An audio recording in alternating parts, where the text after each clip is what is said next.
Welcome to the Hollywood Scholar, everyone. We're so excited to be back. We've got a full panel today, back for the Writer's Corner, probably one of my most requested live streams to ever have come back. You requested it, it's here, and I'm joined by some more beautiful people. And let's just jump right into things because we're massive writing nerds, so we want to talk about this stuff. So let's jump through intros really fast. So it looks like Adam's gone. So I'm here. Oh, you're here? I'm just doing something. I don't want to look weird while I'm doing something. All right, we'll do Dain first to give you a second to finish what we're doing. Yeah. But howdy, Dain. How's it going, man? Not been a while. Bad. Yeah. Now put me on the spot. I thought I was gonna, get to see what the other guys say before doing a bit of an intro. Have a minute. Writing. All good. Have you been up to any writing recently, or are you mainly editing? Well, who's editing? He's editing for her. I was so surprised today, and he's like, "Oh, we're just waiting backstage, and there pops Dain," and I'm like, "Well, that's really cool. I get to have my editor with me." So, in part, some of it's writer's block, and then some of it's just finding the time. So, it's a hobby, right? So, work has to come first, and other things. But yep, I don't know. I got 2/5 of a book done. That's good. Awesome. I enjoyed it. Really long book. Well, I can definitely understand that writer's block dealing with the day job. I think Dre is one of the no, we all dealing with day jobs, and so it's I'm exciting. I'm a bum. You're a bum. I'm a bum. You're a bum. Well, speaking of Dre, what is going on, my friend? I feel like I haven't seen you in forever as well. Long time no see. I know, right? Maybe like whole 20 minutes, maybe. I know. But yeah, I'm doing good. I'm feeling good today. Writing and grinding it out as always. Burning the candle at both ends. I'm in the midst of producing my 8th issue from my main series, and I'm in the midst of writing my 2nd issue of my 2nd arc. So it's exciting, man. It is exciting, but I am exhausted. I feel that. I went to bed at 3:30 last night because of the Red Dead stream and woke up at 6. So what? You guys are going crazy with that. Stealing women. Yeah. Shooting horses. Shooting horses. Yeah, I got a super chat that said they'd pay me money to shoot a horse. That'll do it. I couldn't do it though. The game wouldn't let me, so I had to have someone else do it for me. So I still got the money, but howdy, Lady B. How have you been doing? Hi. I see that you sent me over a chapter, so you've been working hard. Yeah, I did that last month as part of a writing challenge for the Band of the Red Hand White Cloaks Discord that we did, and I really liked it, and it was a fun writing experience, and I came up with a tight little story. I don't think it's what the people wanted, and I came in last yet again, and I don't know, but I'm not losing hope of what I'm doing, and yeah, it's good. It was kind of funny because when I thought about it, that's probably going to be chapter 5, so I have a prologue chapter 5 and just need to write 1 and 4 now. So, in Lady Balefire's defense on that challenge, there were 4 people who voted, and it was probably the competition. Yeah, definitely. I know at least 3. Yeah, 3. Yeah, I know 3 of the voting people. So the fix was in. Yeah, people voted their own story first, and then their top competition got the last vote. I didn't think of that challenge, but you're more politically astute than me, so that makes sense.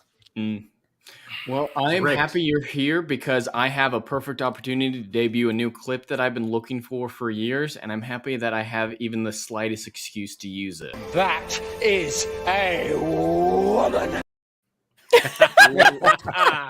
I love that clip from Doctor Who. Whenever I hear woman, it's always how he says it there, but I've been looking for that for months now. Finally found out which episode it was in. But not the woman on the stream, but Adam. What is going on, my friend? I'm not woman enough for you, Jed? Yeah, not woman enough for me. No. Sorry. Enough for me, Adam. Don't worry. Dain, you're in my heart now. Jed, we're over. I'm doing okay. Nice knowing you. Yeah. Can I leave now? Can I go? No, I'm doing all right. Same old YouTube, busy day. Looking for things to make a video on. And just being excited for the PS5 on the way. Very excited. It fell in my lap yesterday, and I snagged it, and hopefully it'll be here Saturday. It says Saturday. Waiting for that. It is shipped moment, and looking forward to getting some God of War content out. Looking forward to that next week. I just started playing the new one today, and it's pretty good. Very, very well done. As far as writing goes, I haven't done damn shit. Haven't done shit. It's all up here. It just isn't coming out here right now. That's the only problem. Well, as some of you guys know on the behind the scenes, there's some reasons why I've kind of halted my writing. There's drama going on with the publisher. Good drama. Very, very good drama. I'm so excited. I can't wait till you can tell everyone. I I'm know. so happy We're for getting you. close. We're getting close. Trip to New York coming up soon to figure it all out. But let's say hello to the chat real fast. Jaden Hamilton is here and also an aspiring writer going through college right now. Hello, my friend. Someday, get you on the stream, man. Just got to start writing. And Legatus Legionaris is also in the chat, and he has a question for Lady B, it looks like, because who else would this be for besides Lady B? We're What'd all you do? naughty. We're all in the writer's corner because we're naughty. You're very naughty. Well, it is great to have you all here and all the lurkers. We're doing some pretty good numbers right now, so we're excited to jump into this and just nerd out about writing because that's what we all want to do. And I've recently found out about the new phrase, the Iron Age, and I really, really like it. So kind of consider us some Iron Age writers. And you're already in the Iron make Age. that effect. What does that mean? Like, that seems to have a different connotation than just like the Iron Age. I can explain it. Like, want me to? Yeah. Go for it. Okay. Yeah. All right. So about a month or two ago, I think it was Razor Fist coined it. He was doing a stream or did a video, and he was doing one of his rants about the fact that all this legacy crap, they don't care about this, that. And he said, we've had the Gold Age, we've had the Silver Age, had the Bronze Age. Now we are the Iron Age because we are basically hardcore. I think that's the gist of it. We are the hardcore ones. We're giving it straight to the fans. We are delivering what people want: escapism, fun, getting back to the roots of what is fantasy, what is sci-fi, what is the different levels of all that, the horror stuff, the this and that. We're getting to it, and we're not caring about what anybody thinks. So we are the Iron Age, and it is and is easy. We can honestly say right now that both Jed and Dre are active in the Iron Age because they got their stuff out there, and I wish I have to say, like, Razor Fist's like pulp and his Western was very it was very inspirational for me to see that. So I was glad that he put those videos out and goes back to good stuff because it's fun to listen to that. And he's very knowledgeable in that stuff. So yeah, so that's basically it. That's Genesis. And then he pushed that on FNT. It's going around, and now it's basically we've all signed on to that. We are the Iron Age, and some of us farther along than others, but it's the Iron Age. We hope to just keep it going and make it something. Definitely. And strike fear in the heart of legacy media. Exactly. And the streams that are Iron Age related are some of the most enjoyable things on YouTube, like those videos that Lady B's talking about there, or the All-Star live stream that Shad from Shadversity put out about his new Star Wars property, Star Wars-like property. That was like a 5-hour long live stream, but I was eating it up because, he was just explaining his world building and all the exciting facets of this new universe that he's creating with thousands of years worth of history, where there's going to be stories anywhere he wants them to be. It's really quite impressive what he's trying to do over there with the All-Star universe. But speaking of that, I still don't like that name. I still don't like that name. I don't like it either. He keeps saying, "Oh, it'll grow on you." No, Shad, change it. That's not good. it sounds like sports too much. It sounds cheesy. It does sound very cheesy. Like, change the spelling of all, like they were talking about in the chat, or like Void is like the Sith in it, so Void sounds cooler than all. So like Void Star, maybe just not All Star. I mean, come on, dude. Come on. Yeah. That was my major criticism with it, but otherwise he had some really in-depth world building that he really was focusing on logical reasons why things happen, especially like the science fiction aspect of things. But that's kind of ties into what the main discussion I'd like to be tonight. We can obviously go off on any tangent that we want, but kind of the thread through it all is the importance of lore, canon, and history if it's a historical fiction or anything like that. We all know what lore is, correct? We're all familiar with the concept of lore and canon. Yeah. It is our Bible. More or less, yeah. I mean, that's why they call it canon, right? Because it was originally a term to refer to the original editions of the Bible or whatever versus all the different interpretations that came out, and then there's apocrypha and stuff like that. I didn't actually know the root of the word. That's very interesting. They had to trim a lot of the other Bibles or Gospels that were floating around. Yeah, like the Gospel of Thomas, which is my favorite, and that's definitely apocrypha. So the Coptics and everything. So basically, it came from, all right, what's the official story, and then they decided what was canon and what would get your head cut off. So. Yeah, pretty much. Yeah. So fast forward, culture was hardcore back then. Is that what fast Disney forward, did with Star Wars? Yeah, well, you can just the see Council of Nicaea and Disney buying Star Wars. We got new religions formed, and basically we'll have our big council or diet of worms or whatever, and then we'll be able to basically execute all the Disney War supporters as heretics, and we might have a bit of a schism over whether or not the prequels count, but that's kind of where it's going to be headed, I think. Great metaphor there. That is a great comparison. Well, a lot of times these days, it's this big narrative, especially on Access Mainstream Media and with stands, that lore doesn't matter, that nothing in a story matters as long as you're entertained in that singular moment, that there's no inherent quality in a story that matters. The entertainment value is all that matters. And the way that I've always talked about it in my videos is breaking canon is like level 2 of a plot hole. Day 1 writing school, we're all taught avoid plot holes at all possible.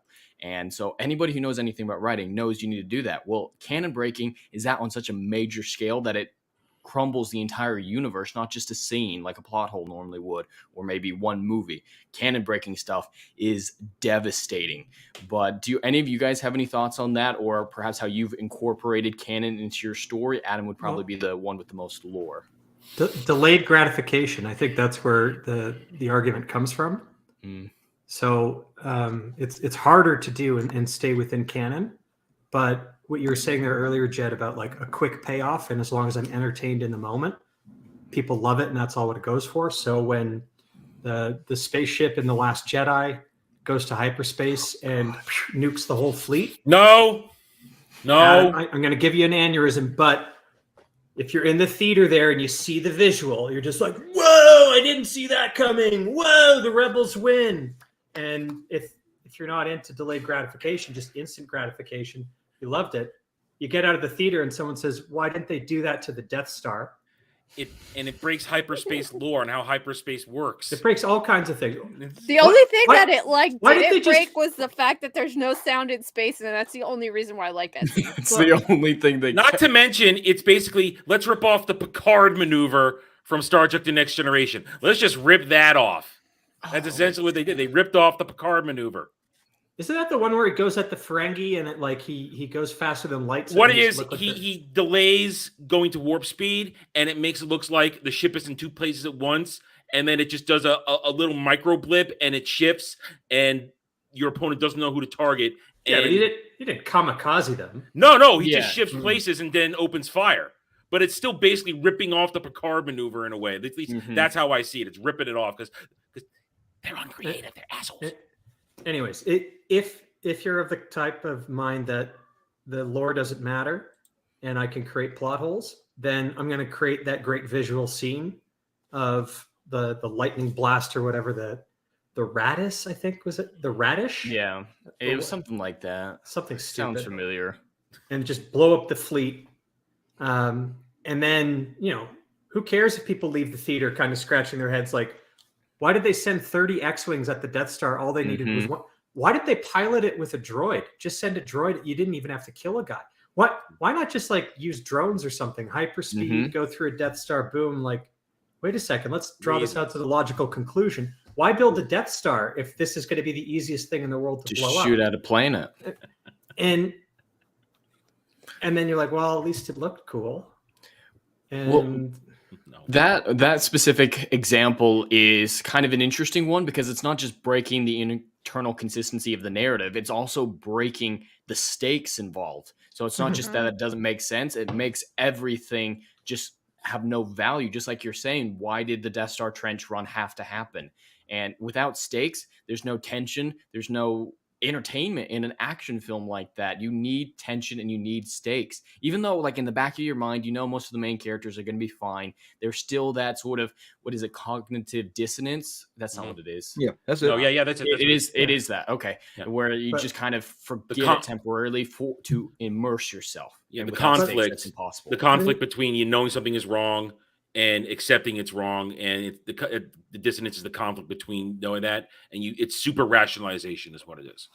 But I mean, you live in an internet era, and I can guarantee you that every theater that people walked out of, there was at least one guy scratching his head wondering why did they do that to the Death Star, and kind of the wheels are turning in his mind. And if 1 out of 200 people in a movie theater could think like that in the internet age, I mean, it was the next day people were basically posting how this basically ruined all the canon. Why was no one involved in the production aware of this? Because they hate the lore. So they did this on purpose, or they just that stupid? And I think that's combo. It's both. Well, also another Disney Star Wars production, one of the big lore breaking examples from this year was Kenobi, and we recently had one of the writers come out and say an over reliance on canon and over preference to stick to canon hampers creativity and is actually more detrimental to the creative process and good storytelling. And if that's their perspective at Lucasfilm, hiring those types of writers, they were always destined to fail. I mean, Kenobi breaks canon at every opportunity. Besides Rings of Power and perhaps the upcoming Witcher prequel, I've never heard or seen anything that takes it to that extreme of canon breaking. That's almost like saying, well, I can't write in this universe because it's too hard. Like, and Jed, the only reason you're saying that is because you haven't watched Wheel of Time, right? Yes, I knew that was coming. I knew that was coming. That's like, I'm not going to say it. Dain's going to say it for me. Dain's going to say it for me. I need to say that. That's fair. Yes. But see, bringing this back around to our own writing, like now that I have my editor here, we can actually have an interesting story about this, because I think when I was starting my Western fantasy story, I had this great idea that wouldn't it be cool if people like herded dragons like they herded cows, which was kind of interesting, but like it doesn't really make sense. So then I started working it a little bit. Yeah. Were they wingless dragons? Yeah, they were actually. Okay. All so right. that at least you're on the right track. Like, okay. My first thought is dragons. Like make sure they're wingless. Okay. Okay. And I first mentioned that in our Discord, and I think Alex and Dain jumped on that like right fast and said like, why would they do that with an apex predator? And I was like, okay, guys, I want to think this some more, but there was a lot more went into my world building, and then I got to a point where I was I wanted people to have magic and I wanted to have guns because it's Western. And then my editor down here started bringing up some great logical questions. It's like, if everyone can use magic, then why do they need guns if they could just kill you with magic? And yeah, that's a really great point. And every time I would think of something interesting and exciting, he'd always have some kind of logical issue with it. But the good thing is that we talked for a while and we came up with some ideas that made it work more. Like we made magic really rare. I also decided, based on the fact that I live in California and gun control is such a thing, that's the perfect solution to not everyone having guns either. So it's more of like a high fantasy kind of a world too.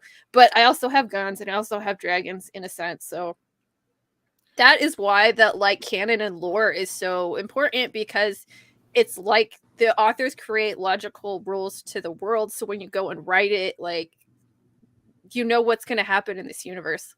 So are you asking, Ryan? Adam? I want to give you a tip to look it up. If you want a good example of magical guns, check out the anime Outlaw Star. If you haven't seen it, a great representation of caster weapons. Ooh, basically spiritually charged ammunition that fires out of the guns. I had my brother actually help me with developing how like magical guns could work, and he knows a lot about anime, and he knows a lot about. I've done some magical gun stuff like elementally charged ammunition. Or so it's called Outlaw Star. Outlaw Star. It's from the 90s, 25 episodes. But the main character's weapon of choice when he finds it, a caster weapon. It's very cool. It's basically it's magic bullets, but it's a very cool way they do it. And then I've used it, or I've done my own version of that stuff. But if you want a good example of that, you check that out. Well, from my own writing as well, sometimes in situations where I need to add restrictions like you're talking about, create some of the more interesting storylines because yeah, you've created lore Yeah. now with that explanation, which gives you more avenues to explore and it gives you like if you're having a writer's block situation, it fills in the gaps of the universe. So because there was a logical restriction, it made creativity better. Now, Yeah. restrictions to a certain extent are okay. Of course, you can take anything to extreme, such as restrictions, such as studio interference or anything like that. But you can't just erase restrictions and say any restrictions means creativity is dead. Otherwise, you get Yeah, that's products like such a dumb Kenobi. excuse, but it's like authors do this for a reason, and it like it ended up being really important for me to talk to Dain, who's like a history guy. And you had some interesting. I mean, what were some of the questions you asked me, Dain? Let's get you involved with this, because you're here. Oh God, that was so long ago. What was I asking? You started talking to me about like the way I drew the map, and you were asking me questions about like, well, what because what I didn't want to do in my story was have it be like the American West and have the same kind of racial and imperialism kind of stuff going on with that and Manifest Destiny. I like the ideas. I didn't want all of the like woke BS that could come in that kind of a story in my story. So you started asking me questions like, well, why did people like what were like why did people want to move out into the prairie, or like what were the social and political conditions that existed to make the West what it was? I think I even asked you if you wanted to have that mountain range there because it would completely fuck up the weather patterns. But yes, you did. And my answer to that was like, fuck you. This is North now. But there's other things like if an empire is controlling this area and let's say they have airships or they have dragons, Yeah. i.e. air power, or just ships on the ocean, then why are they moving west? Why don't they just go via the sea? If they had dragons for thousands of years, why is there even an undiscovered frontier in the first place, right? Yeah, and I came up with answers to the questions, and the questions: the sea is controlled by a different civilization. The mountains have kept them from expanding. They had dragons like a million years ago, like kind of like in Game of Thrones, and the airships are powered by magic, but they're not something that can take you all the way that far. So, but that's why canon is important and history and lore is important, because all of that stuff is going to have big ramifications on the rest of the story. Absolutely. And I've always been someone who says the more a story makes sense, it adds to the actual narrative and the plot. And I really like movies that when you walk out of them, you'd be like, that was a great story. And I didn't see any plot holes. Like I very rarely see that anymore, but it is a necessary component that makes things better. Like even in small details, like for an example, in my story, I was struggling with the idea of a phoenix spirit passing down through the generations to the main character. It's like, how does that work? I'm not wanting just some generic, oh, it's in the bloodlines. It didn't make sense for a spirit to pass in the blood. So I made it had to be a maternal line, and it was the incubation in the womb that actually transferred the spirit.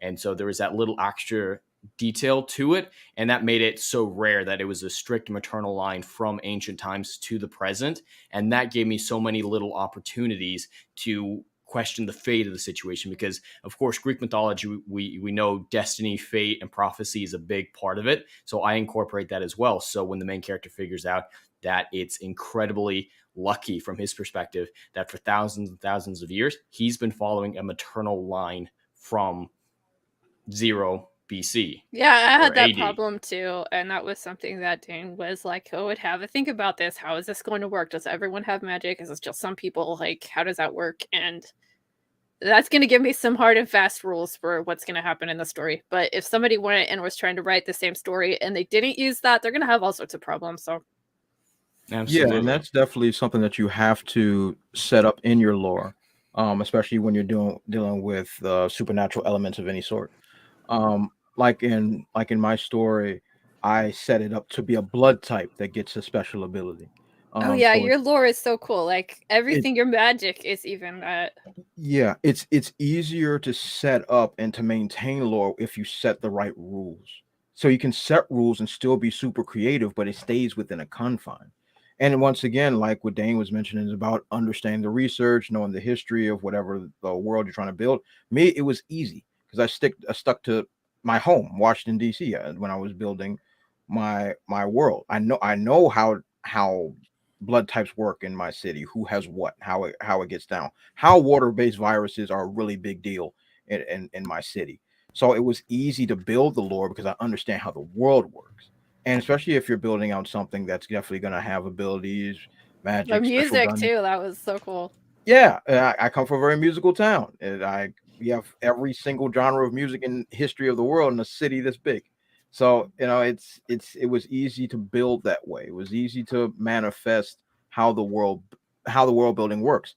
And the fact that modern media is saying that lore doesn't matter, not only is it an insult to every creative vision ever, it's an insult to your audience. It's an insult to the individuals that you're trying to entertain.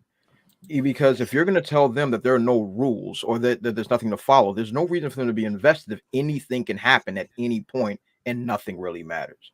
So you have to establish those rules. You have to establish a lore that's respectable so that your audience can be involved. Well, that's kind of what the Fast and Furious franchise kind of devolved into over the years as an extreme version of that. Nothing matters. Nothing matters. They just put what was it? Rocket on a car? Yeah, they just flew a car into outer space. Nothing matters. There are no stakes. It's all the Rock's fault. Fuck that guy. God damn it. Oh my god. I can't even enjoy those movies anymore for pure escapism, pure mindless fun. It's too because stupid. There's no stakes. As a driver, like, oh my god, and I almost got a job on one of those movies too. But like, I would watch stuff. I'm like, cars don't work that way. That's not how this works. That's not how any of this works. You can't do that. Like the NOS button. I'm just like, no, stop. How accurate was the first one car-wise? Because that's the only one I really like. You know, the first one was, and an interesting thing is that it was based on the kind of street racing culture that happened around the Inland Empire in Southern California, which is where I live. So I was driving all over the place there yesterday when I was working DoorDash. So it was kind of interesting, and it made me think about that. And I'm just like, yeah, the situation with geography and cars at the time and like the import scene really like did led into those kind of stories. And the first movie did kind of, if not exaggerate it, like it did pretty much like get the kind of culture thing going. That's awesome. Well, it's an interesting example because lore, canon, continuity, and all of those terms aren't just specifically about the history of a universe. Like a lot of people say, hey, is it directly related to the characters that I'm watching right now? Then it doesn't matter. Why should it matter that the conjunction of the spheres in the example of The Witcher happened in a certain way? It doesn't affect Geralt right now. Why should I care? But in the example of Fast and Furious, there's canon and there's things that they need to stick to for cars, for example, to make sense in a logical fashion. So this is a much bigger discussion than merely getting facts and figures right in a timeline.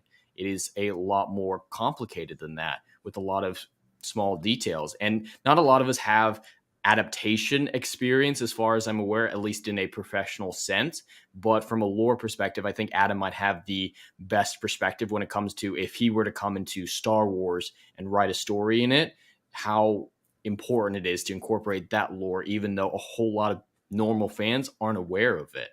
Well, I think Adam would be good too, because like the last stream that we did of this, he was talking about he had written like fan fiction too for like a big franchise. And that's a really good example where it's either like you respect the lore and people are really into your stories because they're like, oh, this could have come out from the same creators, or you just like, whatever, this is my headcanon and nobody cares. You guys are right. I mean, you've happily, I sat here and I waited and you gave me the opening I wanted. That's exactly where I wanted to go with this.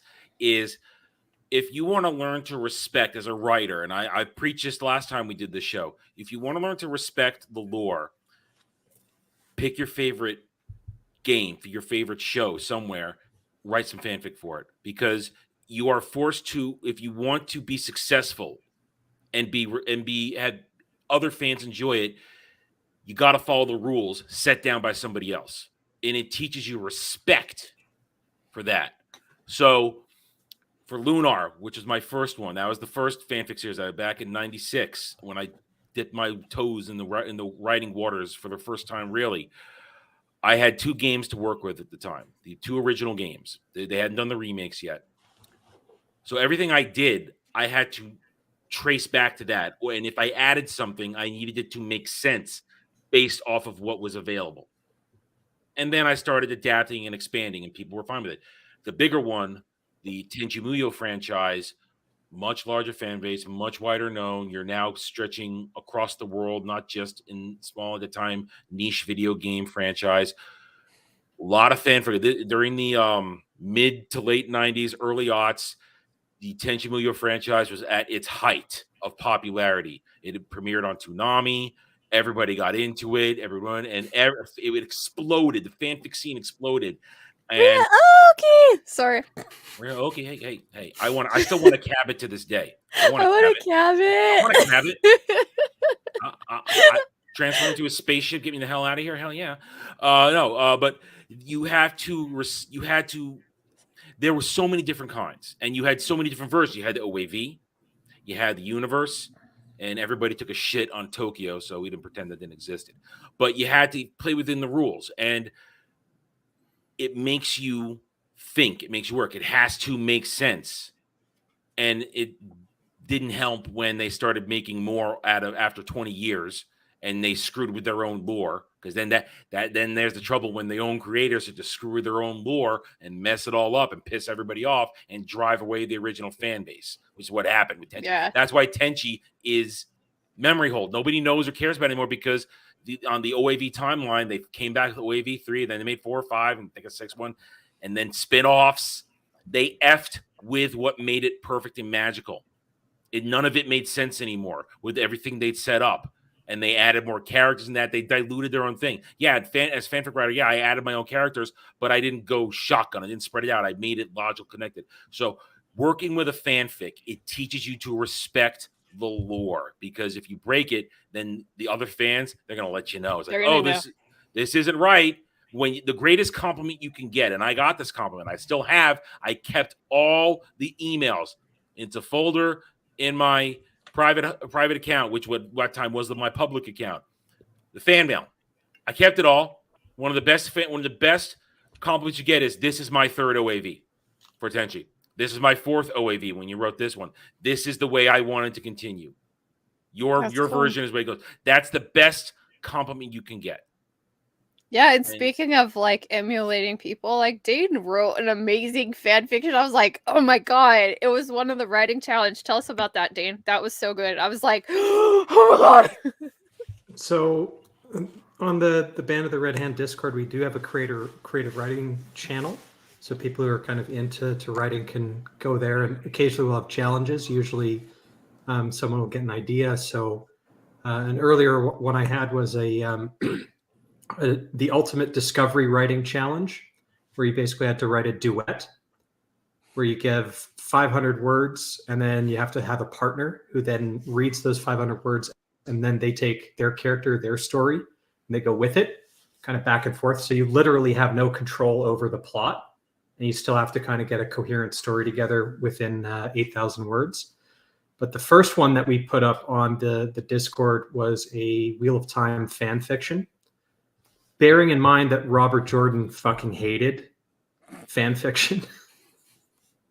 But he stipulated it was mostly about his characters and people doing erotic fan fiction about his characters, which he couldn't abide. So out of respect for Robert Jordan and the desecration that was the show, which completely took his characters and turned them all into like Pornhub stars with OnlyFans, we said, let's do a Wheel of Time fan fiction. You are not allowed to set it in the present. You are not allowed to use any main character from the story. And in fact, it needs to be about the Great Hunt for the Horn.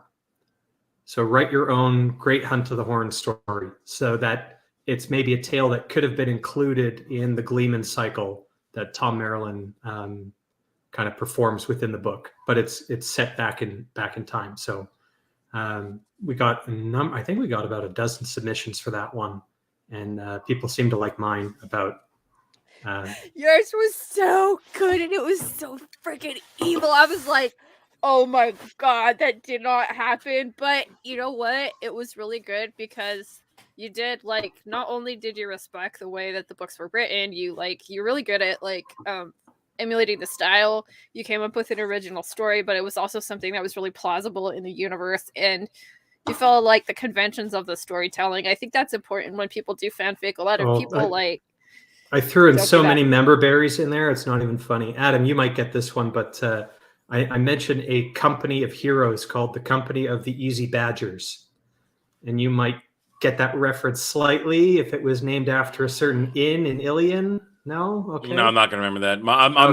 not, my memory detail is not Easy that good. Badgers. It's not that good for I real thought you were time. making a Band of Brothers like reference. No. There's an inn in the story called Easing the Badger. So Oh yeah, technically a sex joke, but I've that's let you what I down. I'm thought, sorry. and I was like, But anyway, Dre and Jed, I don't know if you've read Wheel of Time, but I know Adam has. But Adam, if you're interested, I can flip you this aforementioned short story. So you should. It's good. People should read it.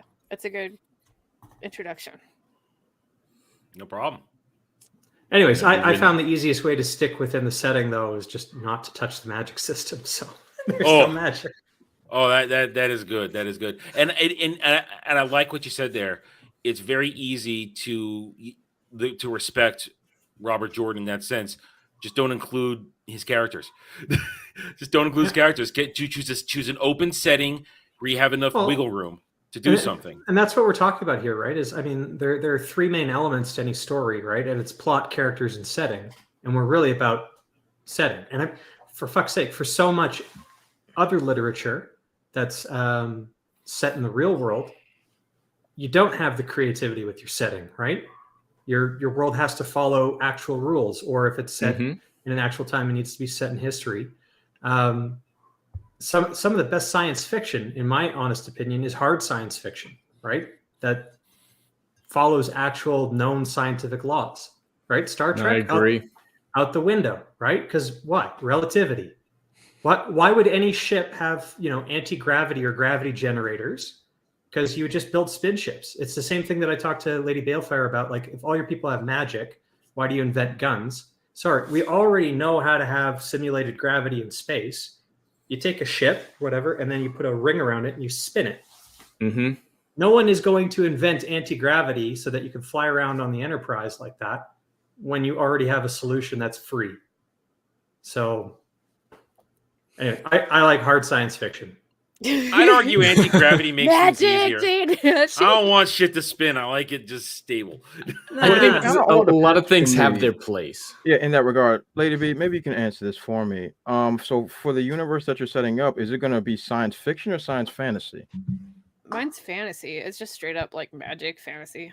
Okay, I mean, so like the most hard like science thing is like if I don't turn like the guns, if I make them like powered by magic, then that would have like elements, but though even the like magic guns, like it still works on physics and stuff like that.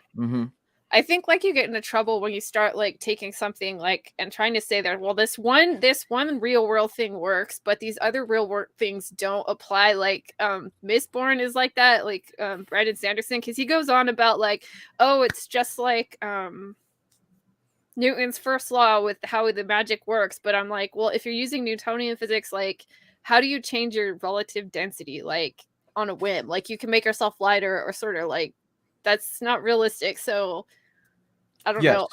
And it gets in the way of his like actual like how the plot progresses and the story goes on. So it's just like he has to tell like a character has to adjust his relative weight so he can like do what Magneto does to jump off of a building or something. And it's like just say he flew or like he glided or something. Like it's like So the reason why I ask, because of the stipulation, because you're having magic and conventional weapons at the same time. Yeah. Because if you're doing science fiction, it probably wouldn't work. Science fiction is like Star Trek. It's like you use regular math, science, social studies, things that we already have in our universe, but in a world that we cannot quite grasp. Even though the science that they use is logistical to the planet that we live on right now. Yeah. Science fantasy will be Star Wars. Science fantasy will be Star Wars. The math and science and all that stuff does not apply to anything that we do today. The Force, all that great stuff doesn't apply to us today. So if you're going the science fantasy route, which obviously that sounds like the right move to make, I think it's just gonna be a matter of once you've already figured out how you're gonna have all your rules set in play. I think everything else is just gonna line up and go together. So if the guns are limited in some way, whatever, like you said, like you put, in the idea of like it's in California where there's strict gun control. laws. Yeah, that's already come to the point in both the beginning and the 2 chapters that I have written, because people talk about I found a gun and it has bullets in it, and these are really precious, so I can't accidentally just shoot it or something like that. And we That's kind of the Chris established Rock sketch. Yeah. Yeah. We need some bullet control. Yeah. Every bullet should cost $5,000. Yeah. Exactly. Or like, I think you're the one that told me like the triple RRR like situation, which like, oh, if a bullet costs like 3 months of salary or something, not everyone's gonna have guns. You just think like that. There's like logical reasons, but I think it's gotten to a point where it's like, now that I have that, I'm into like, how am I explaining my magic system? And I can't wait to read Jira's stuff, because you use music, and like mine's kind of, it's not musical, but it's doing vibrations and frequency kind of. So I'm using like things like harmonics and stuff to describe it. Or what was the other one I used to call it? I also suggested that you use the Dark Sun magic system. That was one of the cooler parts. Yeah, that was what you told me, and I was like, oh, that makes so much sense, because that's like the one where they take, it's subtractive, right? Like it takes the light force out of things. Yeah, so for those not in the know, if you recall, it was one of the 5 main D&D settings from way back in the day, Dark Sun.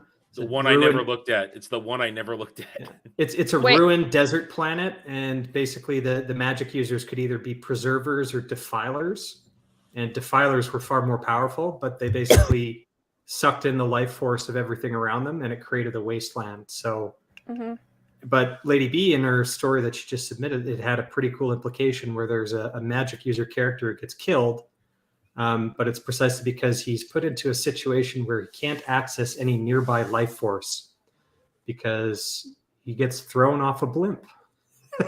Yeah, there's nothing to take, because all he knows is the subtractive, and that works really well with the idea, because if I had to give some cheesy description of my magic system, it's good vibes only. It's either you can take the idea of frequencies and like take them out of something to make your magic stronger, or you could also do additive, where you're like combining, like you're vibing with whatever's around you to make your magic, so you're doing something good, so like your intentions would have to go with whatever you're trying to do too, and that has implications later. I haven't really thought like explaining that through, so it probably sounds stupider than it actually is. I mean, but that's the important thing, to get it, just say it out loud. That's how it all just ends up coming together sometimes.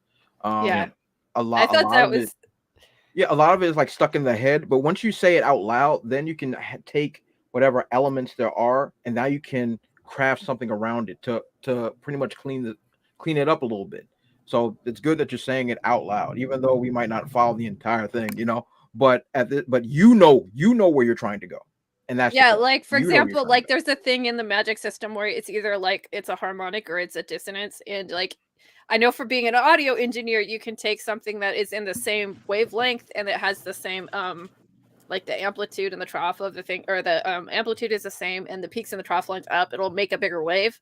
So you can increase your magic like that with doing in tune, but you could also create a dissonance that would take the power out. So there's like, which is kind of interesting with magic, like, so we'll see how this works. That's good, and I think that's a good way to have your system worked at, to show a power scaling, to show how it's scalable. Works. Yeah. Well, and this discussion is another example of making stakes matter, because if you just have an undefined, soft magic system where like nothing's really explained, anything can happen at any time, that really hurts stakes. And so these rules aren't meant to make things harder. They're meant to make it more engaging as a story and to get the audience invested.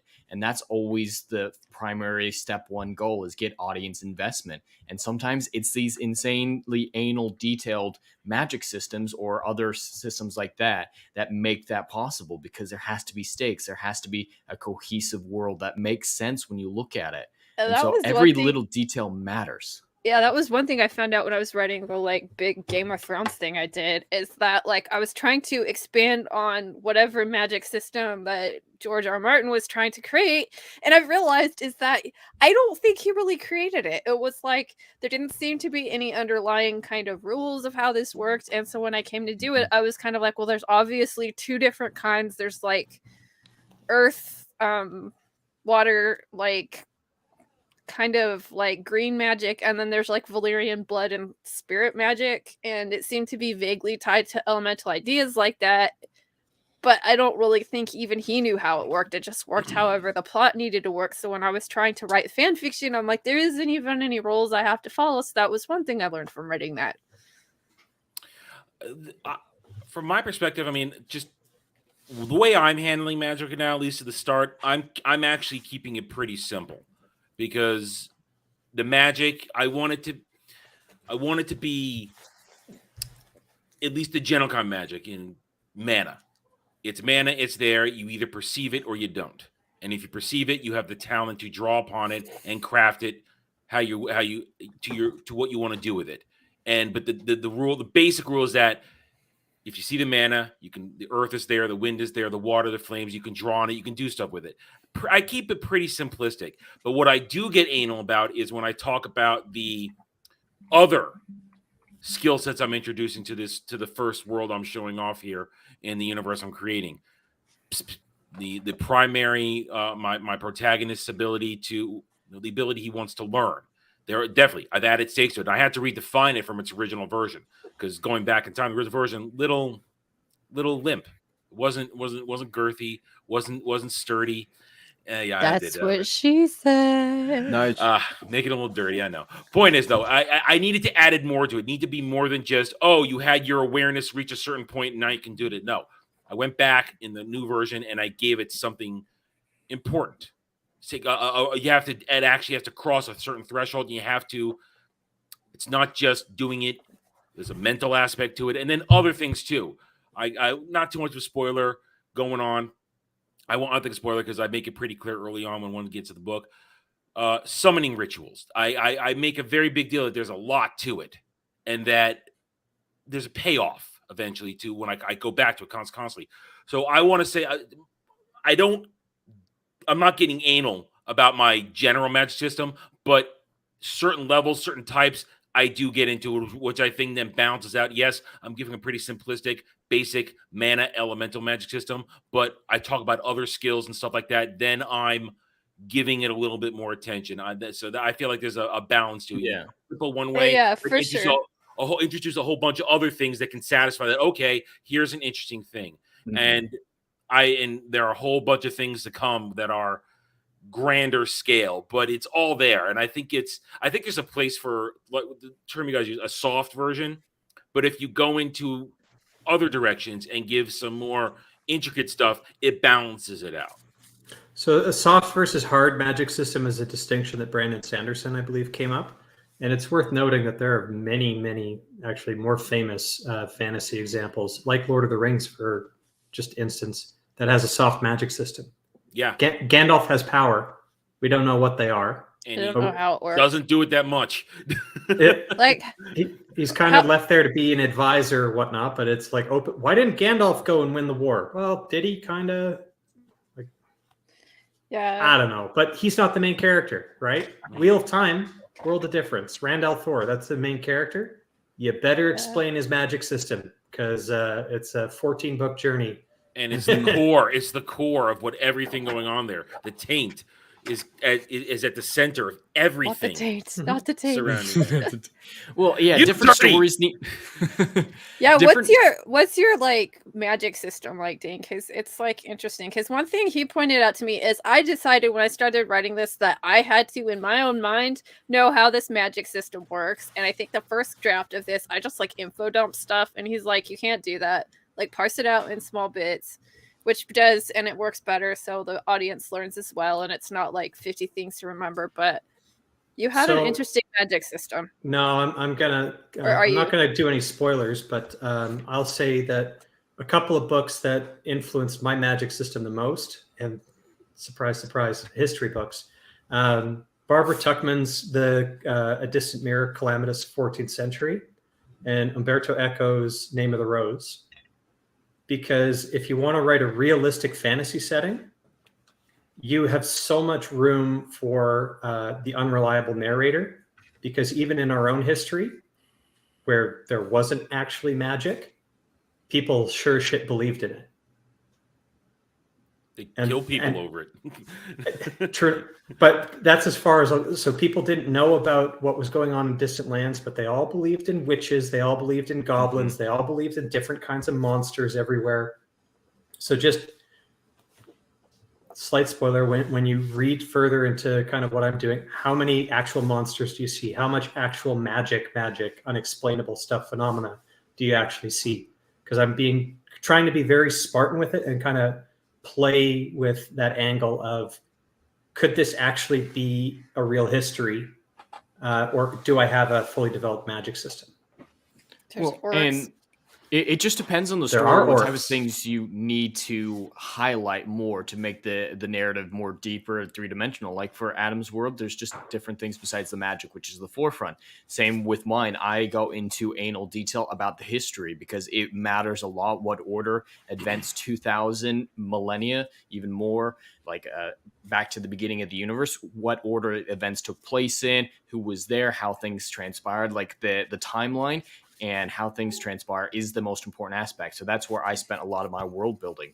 But for a story like Dain's or Lady Bellfire's, the magic system is what gives that world depth. And it just kind of depends. Like the Witcher is a great example of it because The Witcher has a very soft magic system. It does explain it a lot more in the books, but it decides to instead go into detail on the Witcher side of things, as Adam knows from the game, like which potions do what benefits do we get from this, what's the bestiary, what monsters are vulnerable to what things. Like they go into so much detail on that type of stuff because that's what's actually going to be at the forefront of the story and most important to creating that deep narrative versus the magic system. Yeah, story has to come first. I mean, you could create like cool worlds, you could create cool magic systems, and like this is all fun and games, but how does it work narratively? Like what does it do? But before we just leave that, before we go down that rabbit hole, like I was just saying, it's interesting when you do write these things because like the ramifications of like your magic system, like I found when I started like making it rare, I'm like, what kind of social like situations does it create? What things do I have to consider if there's like maybe a few people that can do this? Like what would they do to try to preserve their power and look at like more real life examples of like social political situations to draw from. I understand that. I mean, in part of the interesting part of book one and Guardian is the fact that magic is happening and several characters reveal it both on the protagonist and antagonist side, but in the particular part of the world we're in, and again, I don't feel like I'm spoiling anything by saying this for myself.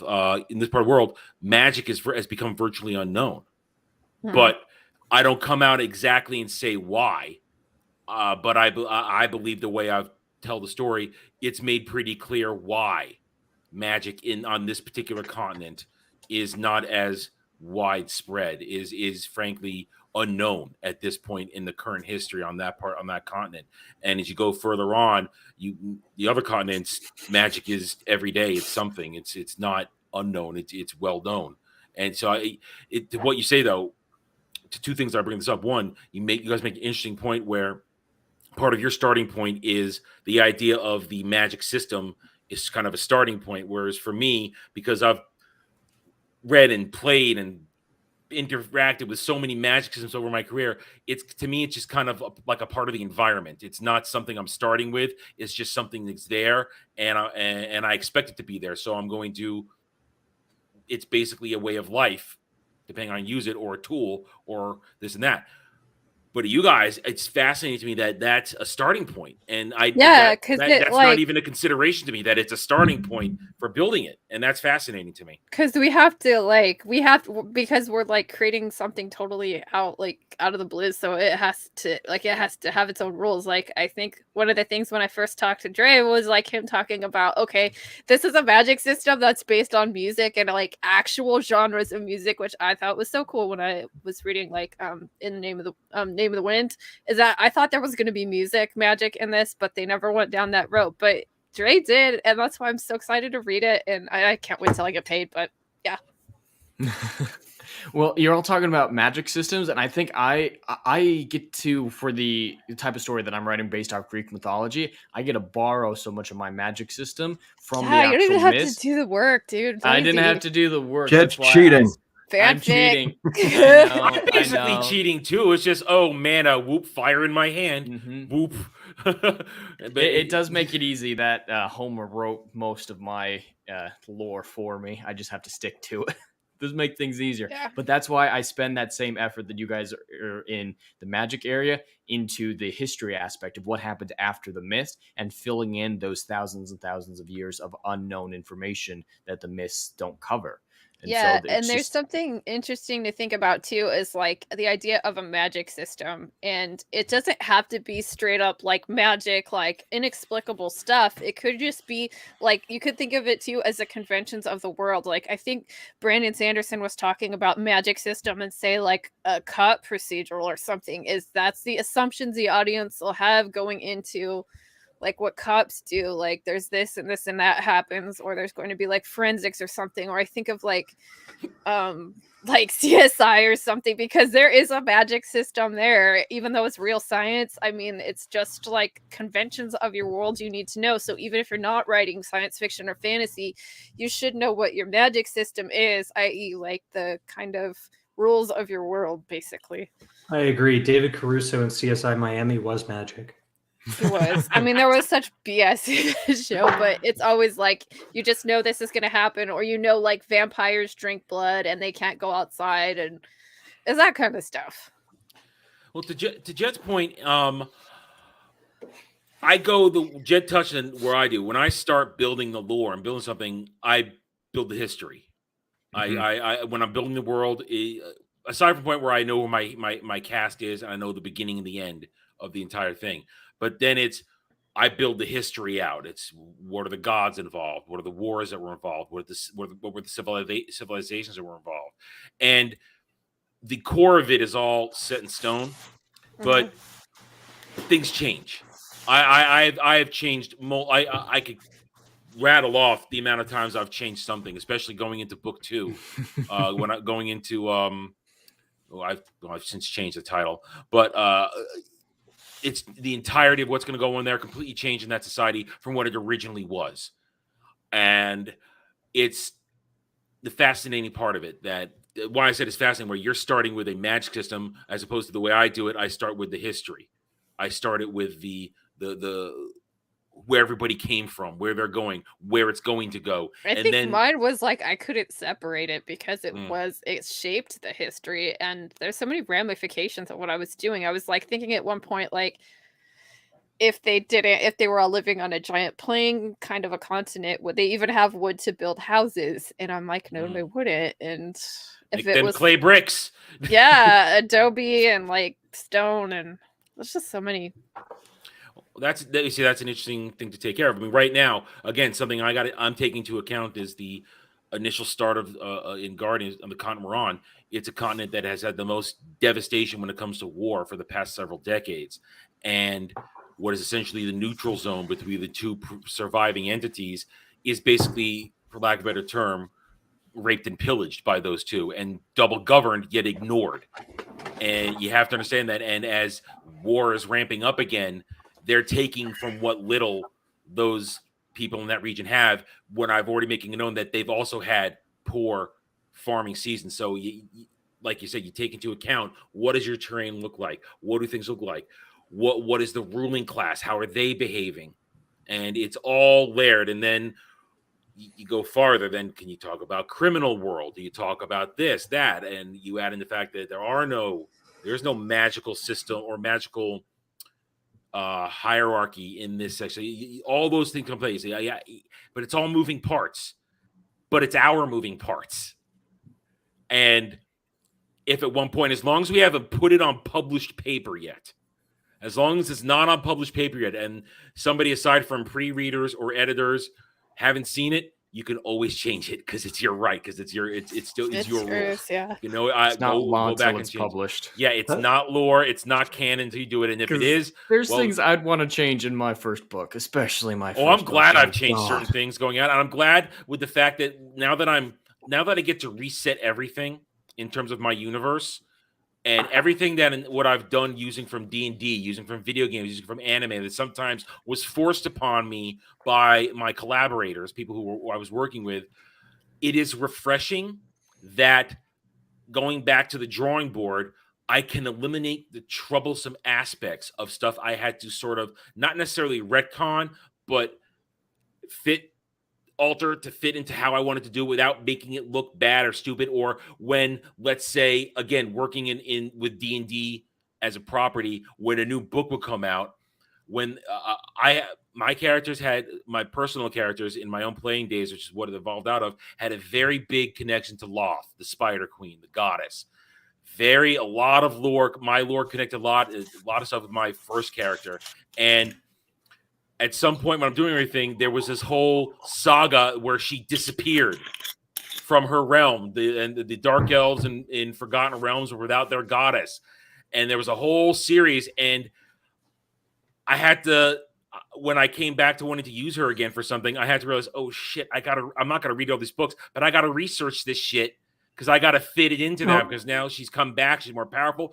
Her power scaling is altered. She's not in the abyss anymore. She has her own realm. She moved the demon web pits outside of the abyss. So I had to account for all of this, and I had to redo my research on what her new realm and entity there was. So you didn't want to read those books? War of the Spider Queen was fucking awesome. I was too busy. Dude, man, the last two books are basically it's basically like it's a high-level D&D mage fight between Gromp and a fucking Lich Drow. But I was so disconnected that I didn't care anymore. That's half the problem. Shadow Dragon Drow assassins dropping from fucking... I was disconnected. Shadow Dragon Drow? I was so out of it. All I remember were yokels and all that shit. I was so disconnected. I wrote crazy to the shit. Ground, motherfucker. It was like the best Forgotten Realms series ever. But that's what I'm saying. It was a big deal, and because I wanted to bring her I had back, all 6 in hardcover. I gave them to a I'm buddy. not shitting on it. I just didn't have time. It was not something we did. So I had to do the research and find out what happened and what her new power scaling was. So I had to do it. So I had to bring her back in. He's like, outdating you, Adam, to go grab stuff. I triggered Dain. Keep going. I thought I wrote crazy shit. That sounded like nonsense to me. I'm like, yeah, I played. I understand part of that. Due to my research, I understand part of what he said, and all I needed was her and her current level of power and this and that. Because I had to have a point where my guy went up against her in a fight, and he won, but he lost. It was a great moment where he won because he had to fight her as a distraction, not actually beat her, because he's a god slayer, so he can handle it, or that's his race, but he can handle it. But in the end he won because he survived, because he just had to survive. Okay, but so then he lost because then as he retreated, she comes through a portal, freaking bites him, and it's like, oh shit. So I mean, it was good, but I mean, see, all right, yeah, I'm not shitting on it. No. I'm saying I would have had the hardcovers, but I bought all these on the Kindle. Yeah, because it's Forgotten Realms or whatever. But again, I was so disconnected that I just had to do the hard research to know what happened and realize, okay, this happened. I have to account for it. But it is such a relief, to bring back to my point before Lady B jumps in, to now remove myself from all the lore that I have to follow, but now I can recraft my own versions of it to fit my lore. But you see, I did the work to make sure I still fit within the lore that I had to abide by at the time, because respect the lore. Respect the lore. Okay, well, just to change gears a little bit, like, I've been trying something new. Dain, what did you have me do lately? You asked me to do something. Outline. Yes. So Dylan I have would not have an done aneurysm looking at mine. All my outlines are all up here. It's all. Well, I was like, okay, because I have like woman brain issues, and I come up with like all these cool ideas, like let's herd. That is a woman. Like, let's herd dragons, and it sounds cool, but like I don't think it all the way through. And Dain is my logic guy, like my logic police. I'm going to share a bit of an anecdote, but she gave me 30,000 words. It's like, here's my first draft. This is the first time I ever decided to try and edit. And I think I got through the first 3 pages, and it was mostly questions. But I think... How bad was it, Dain? How bad? Just be honest. Say how much it sucked. I could only put comments on 3 pages worth before it was kind of like, she reads 3 pages, she's going to hate me. If I make these comments for all 70 pages, she is probably going to try and hunt me down and kill me. So that's where I stopped. But I think as a teaser for all you guys, because this isn't as embarrassing, I think it was the first kind of conversation or dialogue where a character picks up a letter at the post office, doesn't open it, carries an unopened letter to outside, then his friend comes and says, "Hey, what's in the letter?" And my comment was, this character sees the letters unopened, right? You just said that in the previous sentence, so why would he ask what it says? Yeah, that's why I need an editor. And that's the level of logic that and obviously I hung around, and now he's giving me a good editor too. He's such a great editor for me. He gave me the kind of high-level questions that I needed, the kind of notes that I would give somebody if I was writing script notes for them, because that's what I used to do. But I was very grateful for his help. So I think you asked me to do was an outline for the first 4 chapters and then start writing them. And then I don't even know what got us to do the whole book outline, but he suggested that for me, like last week or and so I made that. It was kind of like, because there are merits to the discovery process as well as the outline writer process. Discovery, let's just stick with fantasy. I mean, Song of Ice and Fire is the archetypal discovery writing, although I'm pretty sure that George R. R. Martin had at least the first 3 books kind of high-level outlined, because the 3rd book ends in such a great way that I'm pretty sure he had certain arcs already plotted out. But he's written himself into a corner where he can't basically continue or whatnot. Like, he's not going to finish the series. I've given up hope on that. So yeah, no me way. too. But he writes it very, very well. It's very engaging, and some writers are like that and basically say, I cannot write an outline because if I'm not there with the characters as I'm writing it, discovering things as it comes along, it's just not fun or engaging for me. Philip Pullman is another one like that. So I got him up here.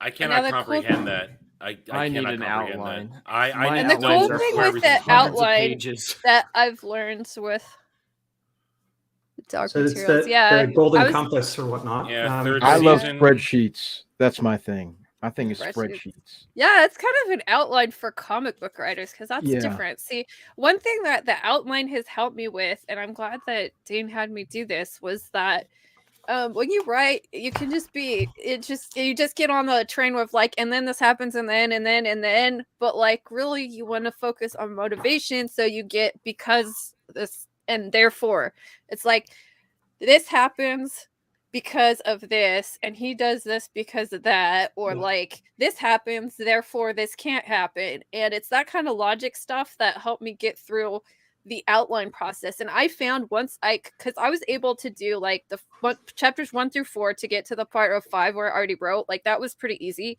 And I did a second arc, which will probably be another 3 or 4 chapters for a secondary character.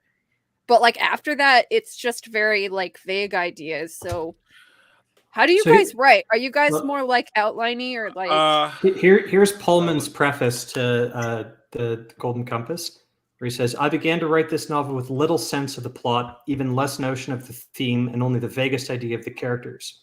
I'm convinced that's the only way to do it. I tried to work out the plan of a novel once when I was young, ahead of writing it. It was an excellent plan. It took me months and covered page after page. And in the end, I was so fed up with the damn thing, I threw it away and started a quite different novel with no preparation at all. And that came out much better. I suppose these things are partly temperamental. I know that some excellent writers make a great thing of planning every book before they write it, but it just doesn't work for me. That I accept that, but I don't understand that. That's where I'm at. That might as well be Mandarin. I mean, I accept it, but I cannot comprehend not knowing where my story's going. Mm-hmm. I know all my twists and turns. I know where all my characters are going to end up. And do I change sometimes? Do I maybe change this and that, alter when certain things happen? Sure, I do.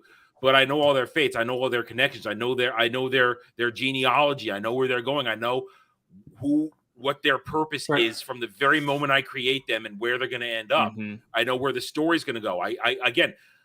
When I start something, and I don't have to do that in terms of right now because everything I'm doing is been done for already once already. I'm just kind of redoing it all at this point. I know my very first scene and I know my very last scene. I know the beginning, I know the end. And to answer Lady B's question, how do I do it? Like I said, I have the grand scheme. I start with the characters. I build out the history. I know where they're going.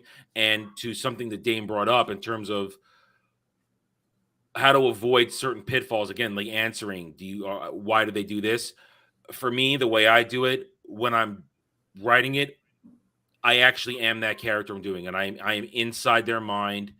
I am them as I'm doing it, and then when I pull myself out, I've discovered usually I'm not falling into those pit traps of the obvious thing, the letter situation you described. That generally doesn't seem to happen because I'm operating from that perspective, and therefore I didn't write anything to change to misconstrue what's going on or to add a layer of, okay, you already did that. That's just it's kind of an unconscious thing.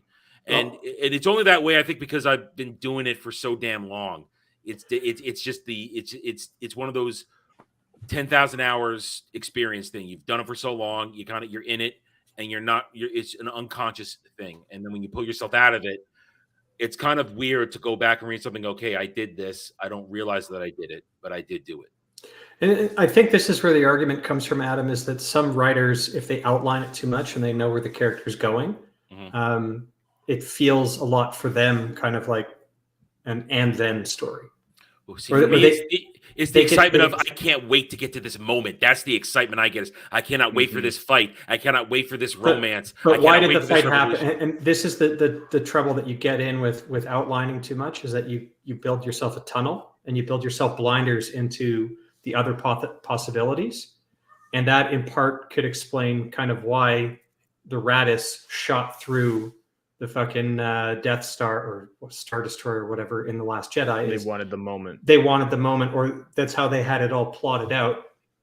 Scene serving story, like versus story serving scenes. Which I see that is the path of the character is all that matters to me, and the character's going to get there. But there can be plot holes in terms of a character goes down a certain plot thread, right? Why didn't they veer off in a different direction?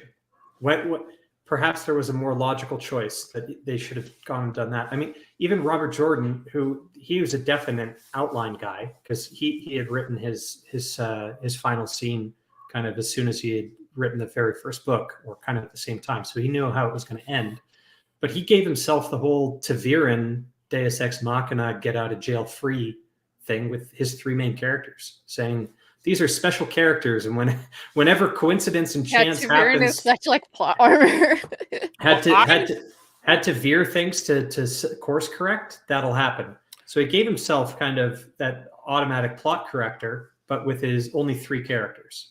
Yeah, I like the idea that like George R. R. Martin says that he's like a gardener writer. Like, I just plant seeds and that's what happens. And I found like I'm a gardener too, but since I actually grow a garden, I use square foot gardening, which is very planned and allotted. And I get a huge yield out of that. However, if I say let my lettuce go to seed and like I don't get the seeds all in the thing, I end up with grass lettuce, like lettuce growing in my grass. And that's really awesome because it's like I have lettuce in the bed and lettuce in the grass and more lettuce for me. So I think I've reached the point where I think the outline is done as much as it can for me. I think like I'm glad I did it, and you have to read it now, Dain. So well, don't misconstrue. I think my situation is a tad bit different than just yeah, you are. Yeah, so since I deal with art and visual medium, I literally need an outline. So from my perspective, an outline isn't just a commodity, it's a necessity. So that my structure does not go haywire, especially when dealing with a visual medium. Now, when it comes to non-visual literature, I can see how in certain aspects an outline may not be necessary. If you know the beginning of the end, you can just, fill in the blanks. Now, I don't know how you do that with character development. I wouldn't even try to do that, even in that situation, without my bullet points. I wouldn't even dream of it, because I would probably hurt my head, and I'm pretty sure my liver would collapse on itself. Trey, I think at the end of the day, it's a matter of degrees, right? Okay. So some people can do an outline where they'll write a page, right? Here is my standard three act story about what happens, kind of beginning, middle, end.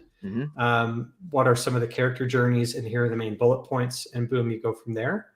Other people, if they just decide to start, well, Pullman might be the exception, but he might just be blowing smoke up his own ass, because you don't write a masterpiece like his Dark Materials just kind of without any notion of where anything is going whatsoever. And to answer your question, I read this book on writing that he wrote, and I don't think that he's a seat of his pants, as he says he in there, because he does said he did plan certain things, and that like Lyra's transformation with her whatever they call the spirit animal thing that she has, like that was something that he had already plotted out, and his discovery was in figuring out how that was going to change. It was interesting. But there are certain things, like I think the whole armored bear and the aeronaut, the Sam Corsby or whatever, the guy who played with the big mustaches in the movie or whatever, those were scenes that he writes where he had absolutely no idea where it was going. So it might be kind of more scene specific. Yeah. And that might have more to do with, all right, you got to have scenes that serve the story rather than a story that serves the scene.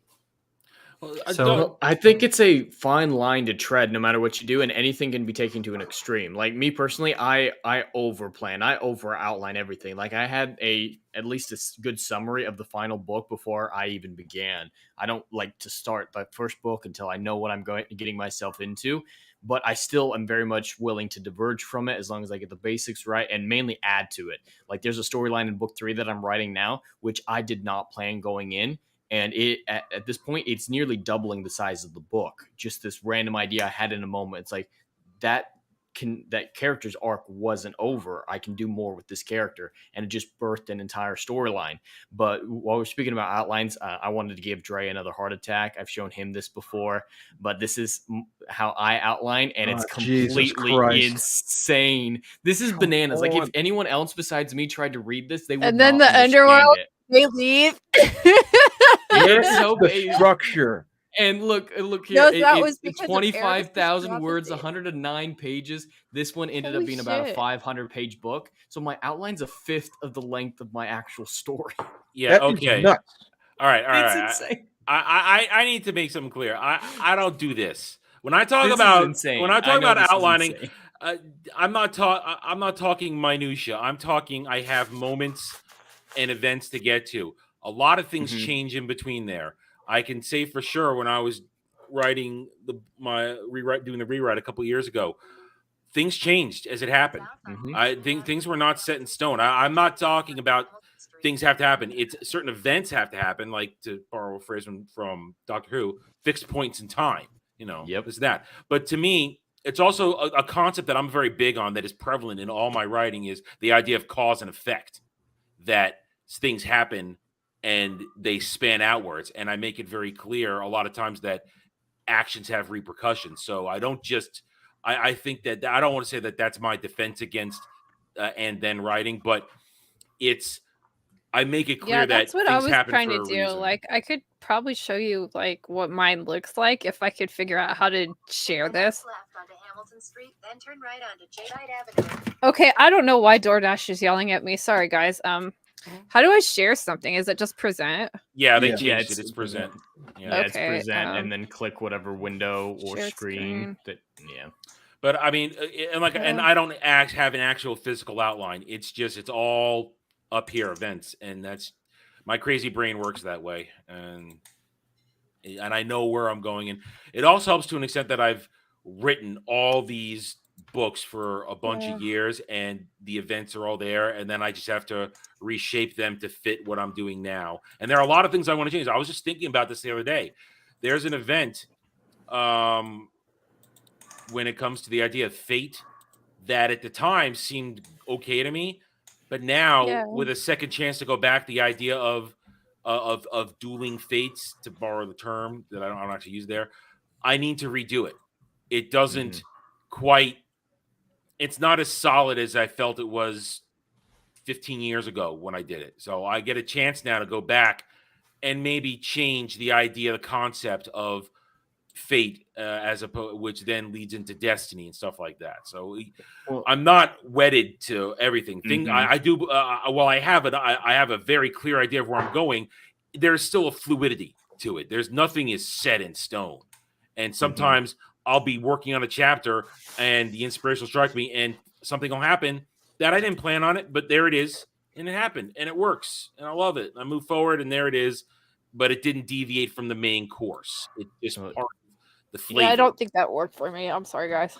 I know it came up. I was just waiting. Oh, okay. Yeah, you had That's it. okay. You had it. Yeah, don't worry about it.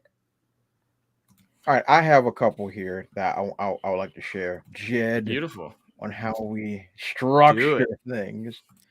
This is the proper way. Yes, there's a proper way to do a little bit of structuring here. Okay, so when you're going through like your character driven, so you can get all. I have these as well.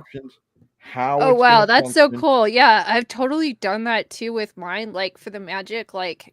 So I saw the thing in Wheel of Time where they like these are the relative power levels, and I just created that for my characters because I thought that would be so useful, at least for me to know. The audience can find out and they can discover that in my own writing, but that is really cool. Exactly. So you go through like for me, I'm like how Adam is kind of anal with certain aspect of the magic and stuff like that. I'm anal about my characters. I don't mess around. Like their description has to be top notch. I don't play around. I go from sex to species, body type, occupation, the whole 9 yards. Like I don't mess around. And there's always some type of gimmick with their clothing or something that always makes them stand out.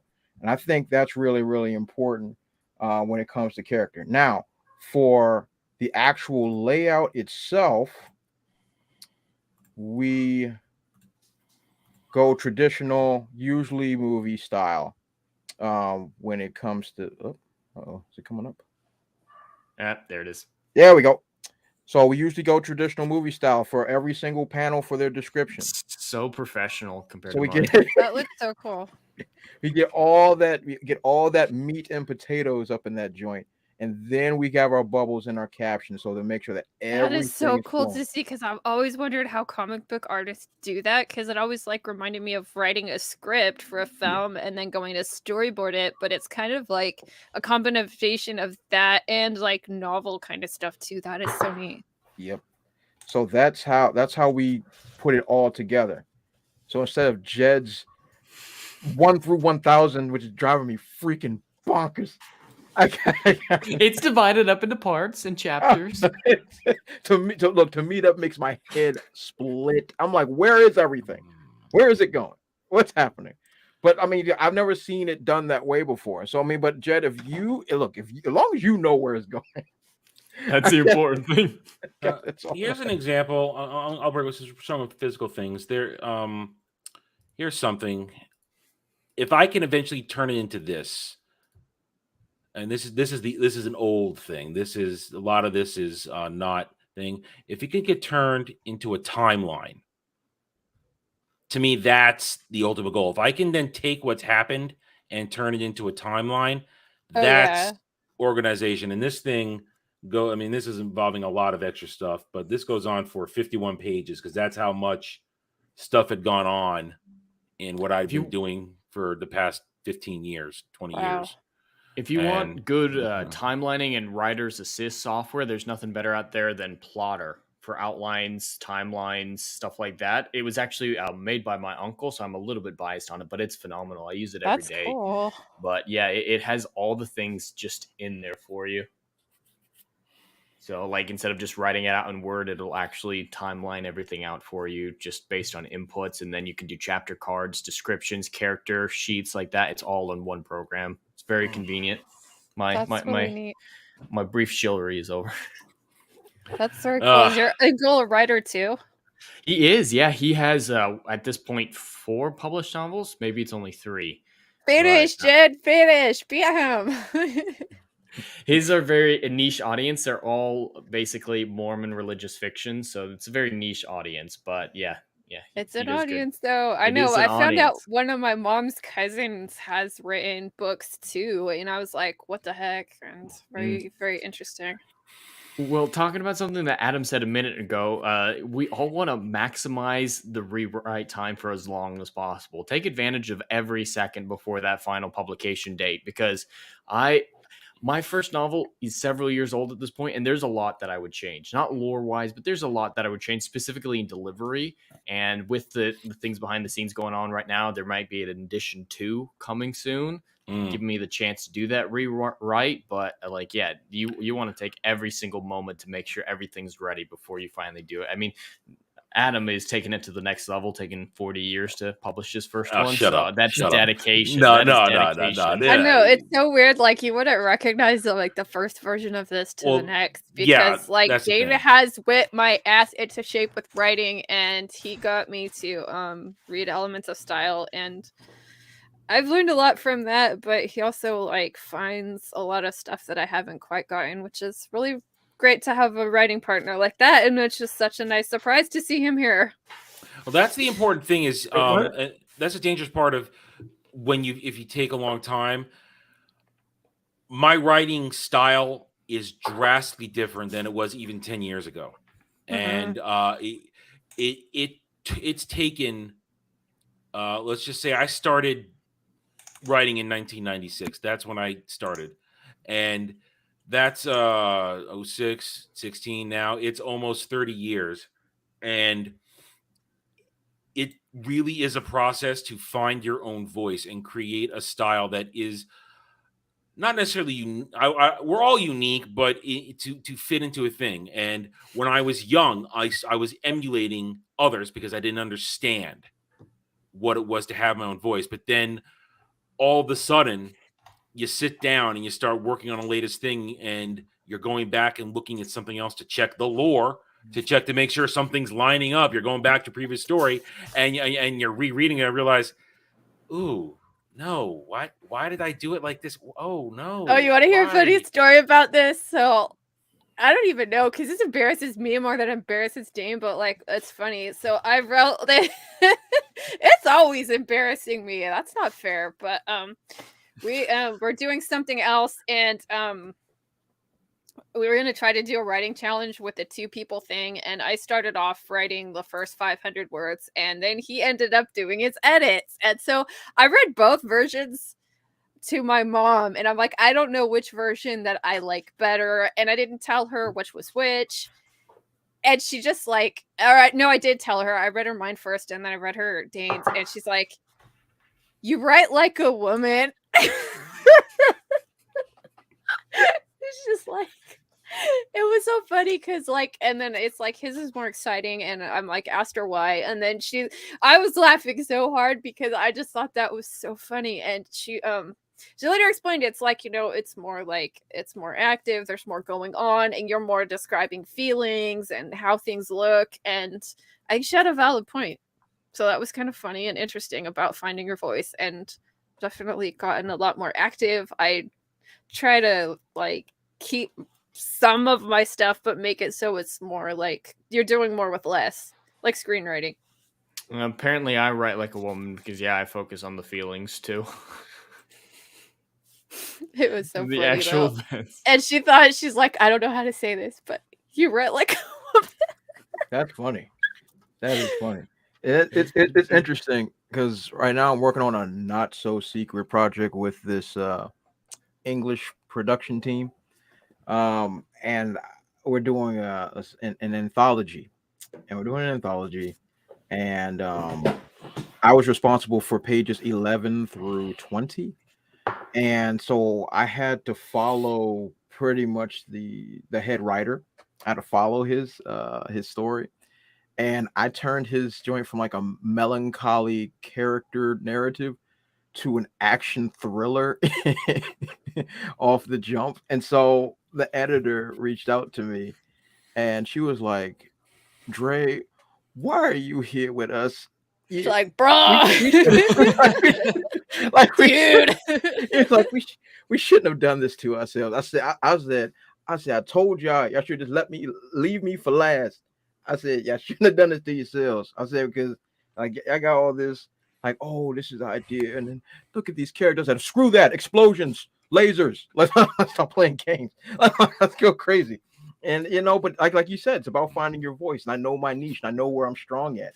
When it comes to the kind of story I like to write. I like when it's fun. I like lasers. I like big robots. I like kaiju battles. I like big fun. So that's where I go. I like Dude, dragons. I was for a minute yesterday. I was rewatching the scenes from Godzilla King of Monsters. I'm thinking, get the freaking people out of the way. I just want to watch my goddamn kaiju fight. All I want to see. I think that movie is still really good. I really. It is good. Oh, I like it. I do like it, but I just want to see my kaiju fight. People, shut up. People, shut up. Go away, Millie Bobby Brown. Just get out of my sight. I want to see people fight. I want to see my monsters fight. Let them fight. Yeah. Mothra, guys. Mothra. I don't know anything about that franchise at all. The only Godzilla movie I've ever seen is King of the Monsters 2 years ago. Heathen. We have to educate you. Just download all the Toho films and just start from the 50s and just work yourself forward. That's older is always better these days. You go back, watch the originals, Godzilla versus Mechagodzilla. And you know what's interesting about that is it takes this conversation back to writing, which is that like genre is a big thing that I don't think enough like authors pay attention. It's like we're talking about like kaiju and monster movies, and there are certain generic conventions that you need to follow if you're going to write in that genre. Like one thing I don't like about Brandon Sanderson is that like when I was reading like his not the Mistborn, the other Way of Kings one, is that it's like, to me it just like I don't know if this is fantasy or science fiction, and he's supposed to be, it's kind of both, and I didn't like that. I was hoping for another high fantasy thing, and yeah. I can admit that it's going to come a point where my fantasy will blend with a little bit of science fiction, but it's going to be a process. It's not going to be, okay, we're jumping to this. It's going to be high fantasy for a long time. But then as literally the universe grows and we're going from planets and I have to introduce different methods from getting to different planets, it's going to be a level of science fiction involved. It's going to be stealing a little bit from old school Spelljammer type stuff. I can't quite use that anymore. Got to come up with my own version. But there will be a combination. Like the third Foundation series that I'm going to be using to replace some stuff. Then I'm going to go a little more hardcore sci-fi when I do that to introduce that aspect. But it's all still connected, and it'll make sense. But it's not going to be jarring from one thing to the other. You're going to get plenty of regular fantasy stuff beforehand, because that's like the third one or the fourth one of the Foundation building stuff I'm going to do. Well, yeah, genre is something that a lot of people don't think about, and a lot of times it's weaponized, though, unfortunately, because of its differences. Like, I'm often told, oh, why does it matter that Lord of the Rings makes sense in Rings of Power's case? It's fantasy. It doesn't matter. It's like but no, there's certain generic conventions for fantasy. That's why I was, I don't know what I was even reading. I think it was after I'd finished reading Wheel of Time, and I was just looking, and when I came up with that idea, I was thinking of like how much the fantasy and the Western genres, especially when you're dealing with like a big overarching adventure story like Wheel of Time or Lord of the Rings, how much they have the same kinds of like themes and stuff. Jed, I just got this up, and I was in the background trying to figure out how to share my screen for ages. But Adam, you made a comment about going down a tangent. I went down a tangent in one of my chapters where I had a play go on, and then I basically started a play, and I had to write in iambic pentameter. Wow! For show off. I couldn't do that. See, I stick to my wheelhouse. Pentameter. That's why to Dane's point earlier from earlier in the stream, that's why I stay away from hard science, because I know shit about hard science. So I'm going to go science fantasy. I'm going to make things up. I'm going to wrap things around so that I can play outside rules that I do not understand. But there was a point to that like play, though. There was a point to that. Oh, it's a little bit of world building, and then I get to have a murder at the end. Yeah, right. It works into the plot, so there's not like it's just a tangent that doesn't work. Like somebody literally gets stabbed. Anyway, I'm also a stickler for formatting, but yes, I can tell. It is very on point formatting. That's me. How do I stop sharing this? Okay, that's cool. But as long as it serves the story and not the scenes, like it works out. Mhm. Though I will say in Dre's case, sometimes like when you're dealing with a visual medium, you might create a scene. Like we might have a scene in your head that happens, and like the action of it is more important for artistic or visual reasons. That wasn't something like a story writer would write. Exactly. And sometimes So, you like, can't. Yeah, you could work backwards from something. Like if you want to have like a fight or something happen, you could figure out how would I get there or something like that. So yes, and it works in a way, narratively, it's easy. Okay, it's easy on a couple different levels. One for character structure and what results you want. It's easy to see it when you're seeing it piece by piece by piece. It's easy to work it out that way, especially in a visual medium, because otherwise it's left up to chance and it's left up to whatever your visual medium would be at the time, which can always change. Because like I can have a perspective of, oh, this is going to be an intense action sequence. There's going to be German suplexes and drop kicks and laser beams coming from the heavens. Like all that cool stuff could be happening at that second because that's in my head. But then later on, maybe you say I don't put it in that way. 6 months later, I come back to it, and now there's no more German suplexes, but now there's Northern Light suplexes, and now there's no longer lasers coming from the heavens. Now it's coming from the ground. Like it can change every way your story will come off. So to have it structured that way and to keep it in your mind of how you want it to go, because that direction that you put into that panel will affect all the other panels around it. So if panel one is like a conversation, and then panel two and your mind was something else and it's not there, you can then change panel two into something that now affects panel one. And yeah, that's how, that's and like it's funny because I just had this discussion recently about the position of a handgun. Literally the position of a handgun. And I went back and forth with one of my artists, and I was like, no, it's gonna have to be here because he can't do that. Yeah. Yeah, exactly. I'm like, this has to be in his left hand. He's like, he's why? a left-handed fucking character. Yes. Shut up, Lefty. This is what I do. I'm like, hey, he's gonna have it in his right hand at first. When he gets to the vehicle, he's gonna switch hands.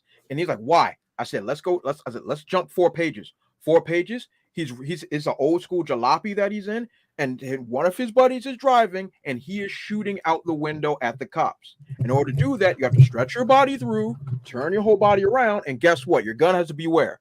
In your left hand. Has to be in your left hand. Yeah, exactly. Or you're doing this. Gangster. It sounds like you have some experience with this. Maybe. Yeah, 10 and 2, guys. Come on, 10 and 2.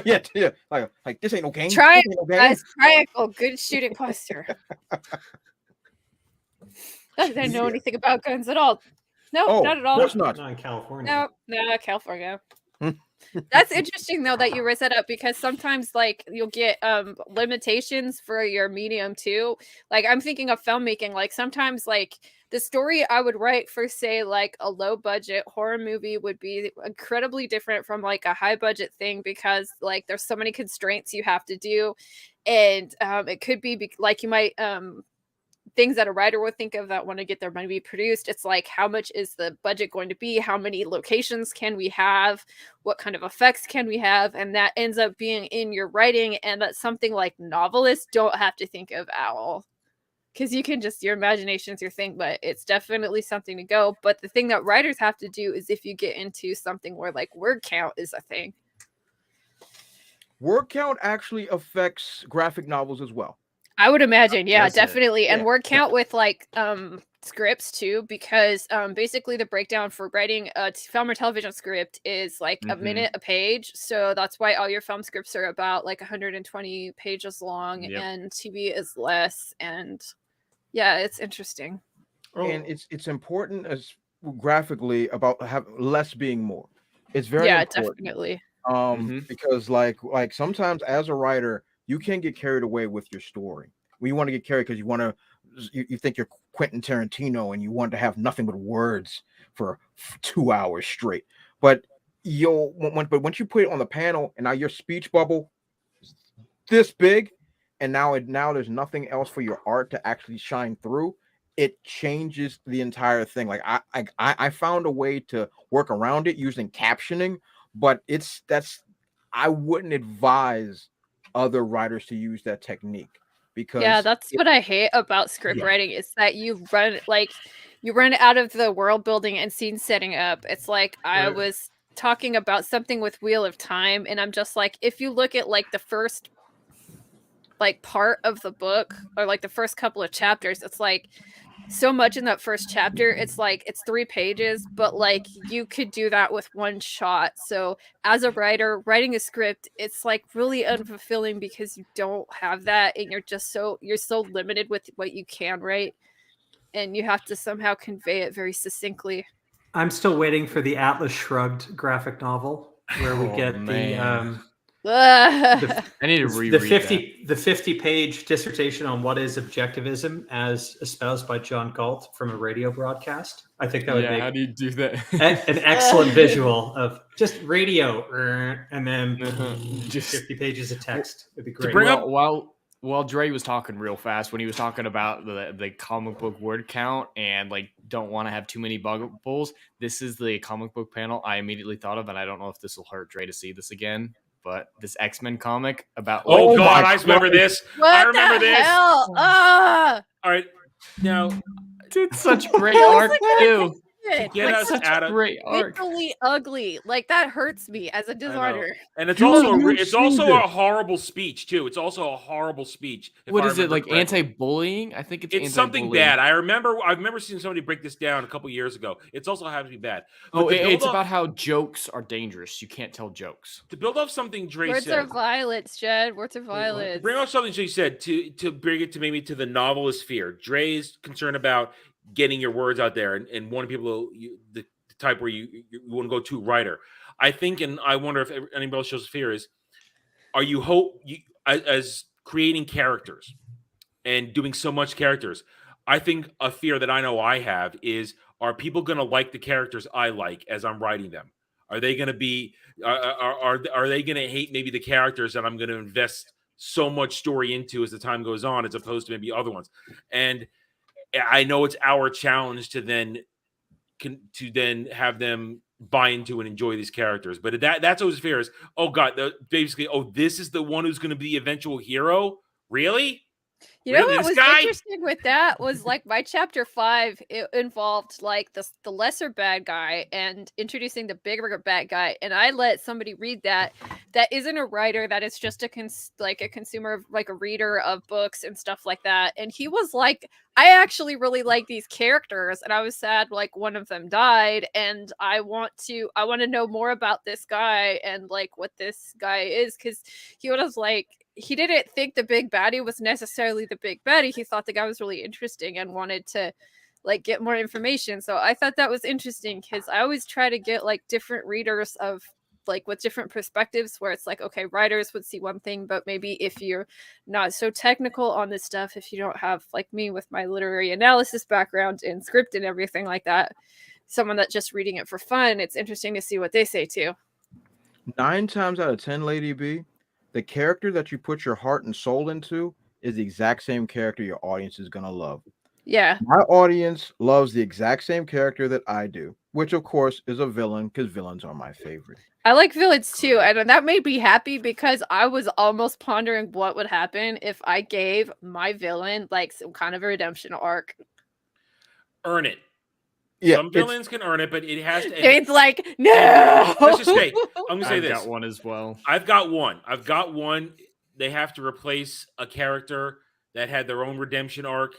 That isn't my character. It's something I took from something else. So I've slated them to take their place, but it's not even going to be in this series or any series. It's like, okay, it comes later, far, far later. So villains need to get theirs. And that's something we were talking about the other day, is how when we were talking about Count of Monte Cristo on Saturday, it's like these villains, you got to have villains that are irredeemable. Now, if you're writing one that plans to be redeemable, build the story. But have them pay for what they've done. And if you're going to do it, especially if you're thinking long-term the way I do with what I plan on doing, you do it later. Don't do it now. Have them be bad. It's not going to happen in book 1. Have them pay for their consequences now or in the series. Yeah, let them be let them be bad. And if the pity is, if you evoke the proper pity for their situation, great. But let them end as the villain this time. You want to come back to them, then give them their redemption arc. Yeah, I don't know if I'd call it a redemption arc so much. It might be people working together because they have a goal that's similar enough that it makes sense for them to work together. Well, I'm definitely going to do a redemption arc, but again, it's going to be a redemption arc that this character isn't even going to want, because it's going to be like, God damn it, let me rest. I did these horrible things and I chose to do them from a certain point on. They were my choices. Leave me alone. No, get up. You need to go do this. Entity is making me do this. So it's all about execution, I think.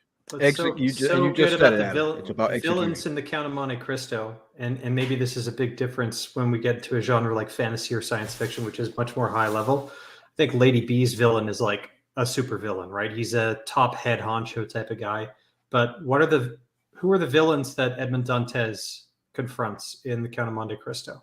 Fernand, Villefort. Fernand is basically is a poor Catalan, at least in the story, who is jealous of the love of Mercedes. Danglars is a passed over first mate on a ship, also a chode, and Villefort, who's a paper pushing bureaucrat. And even Mercedes, to an extent, is more of a villain in the book. You are waiting into a debate we had on Saturday with Dre. You're waiting into the debate. We're not reinstating that. No. Banality of evil. That's the point I wanted to make. These are good villains, and you don't have to be sympathetic with them whatsoever, because they're, at the end of the day, they're fucking nobodies. Yeah, that's what happened to the first guy, Carlin. Like, he's just, you think he's probably, like, he's evil. Like, why is he doing this? Like, he's very. But Trey, were you giving Mercedes some hate on the movie? Yes, yes. He was she's making a fucking the case. hoe. That's who she was. She's a hoe. Oh my god, she's a hoe. Thank you, Dain. Fist bump. Dain, come back. Fist bump. I'm kind of with you on she's a hoe too. Honestly, just bumping you with yes. Yes. Read it. You'll like it. She's a total fucking hoe in this one too. I mean, God, she's read it in high school. Like Dantes before she's married. She's a freaking hoe. Girl, don't put out, yo. I mean, obviously, his pullout game was weak. Like, come on. They were getting married. It was okay. They were getting married. That girl is for the streets. Oh, dude, like. We're not redoing Catalans. This. We did this. You do not know how good that makes me feel, Dan. You have no idea. Didn't like her. Continue. All right. But yeah, I don't think that this guy would be like an actual, like, he'd have a redemption arc. I'm just saying it's something I thought about. Like, could he serve the story in another way? Because there's a part in this where I think he could die, but I think he'll have something to do in the second book, because the second book, like Dain told me this, don't try to put all of the characters together, because the kid is definitely a venture story. His brother and sister are definitely political intrigue kind of a story. So maybe that bad guy from the first book would have something to do in the political intrigue story if he survives. But I think the main thing, Dain, that I got out of what you were saying is it's all about the motivation of why the villain is evil, to determine whether or not that they are redeemable in a sense. Yeah. If you're gonna make them a character, and it sorry. A lot of it depends on whether or not you get inside that character's head. Mm-hmm. In a narrative sense, or even in a graphic sense. So Dre, I don't know if you kind of show the villain and what the villain's internal monologue is. Yes. In some of your, okay. So but that's the key thing. So you want to make them relatable, and if you want to make a villain scary, make him relatable, right? Because then the audience basically thinks like, Jesus, but for these events in my life, perhaps I could have gone down this route. Perhaps I could have done these similar things, right? That's how you make things really scary. Magneto. Like, Magneto is such a great character because he does a lot of really evil and horrible things, but at the same time, he's like totally justified. Well, when speaking about my own villains, not the one who I try to have like a redeeming arc, but the primary villain of the series, her entire motivation is she feels bad for humanity. She wants to take away their pain and suffering because Oh she's yes, seen the the hurt that can utopia cause. idea. Yes, I like The that. utopia idea. Yeah, she's trying to make Earth into a utopia where pain and suffering doesn't exist. And that contrasts with the main character who is incredibly suicidal, suffered more than most anybody else, but he realizes that it's only because of that suffering that he has the capability of being happy. And so it's more an ideological conflict between them rather than a physical one, because a lot of us can at least relate with that villain. Is like, yeah, it'd be nice if we didn't have to have pain. It'd be nice if we didn't lose our loved ones. That would be nice. But there is a psychological need for stuff like that to make the good times mean anything.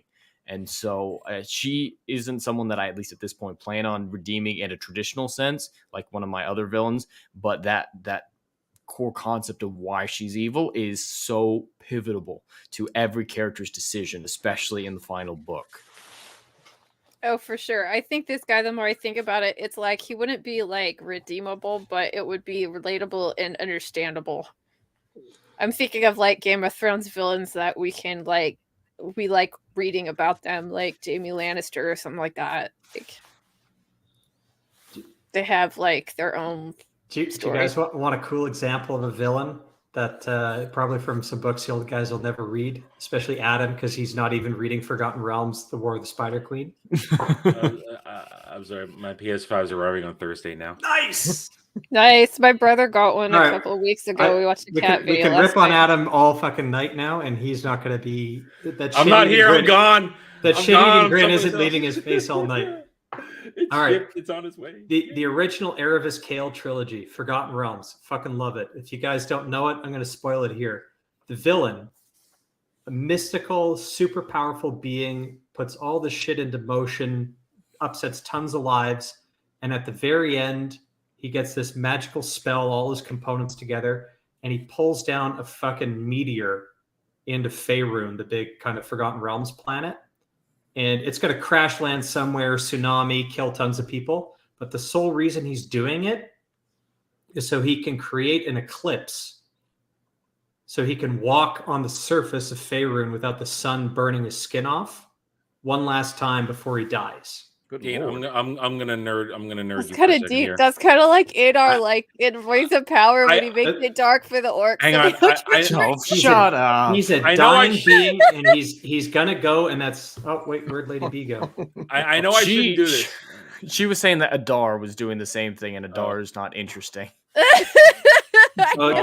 You time her out? No, let's not. I kicked her out. Put me in the naughty There'll be no corner. Adar humping here. There will be no Adar simping on my channel. But it's basic. And here's the beautiful part about that ending of the story is right then when the villain is enjoying his final moments or whatever on the island with the surf, and he's outside and the sun is being blocked by the meteor that's going to crash soon and kill a ton of people. That's when your heroes catch up to him and going to give him his comeuppance. And he's basically like, I'm going to die anyways. I have to out nerd you for 1 second here.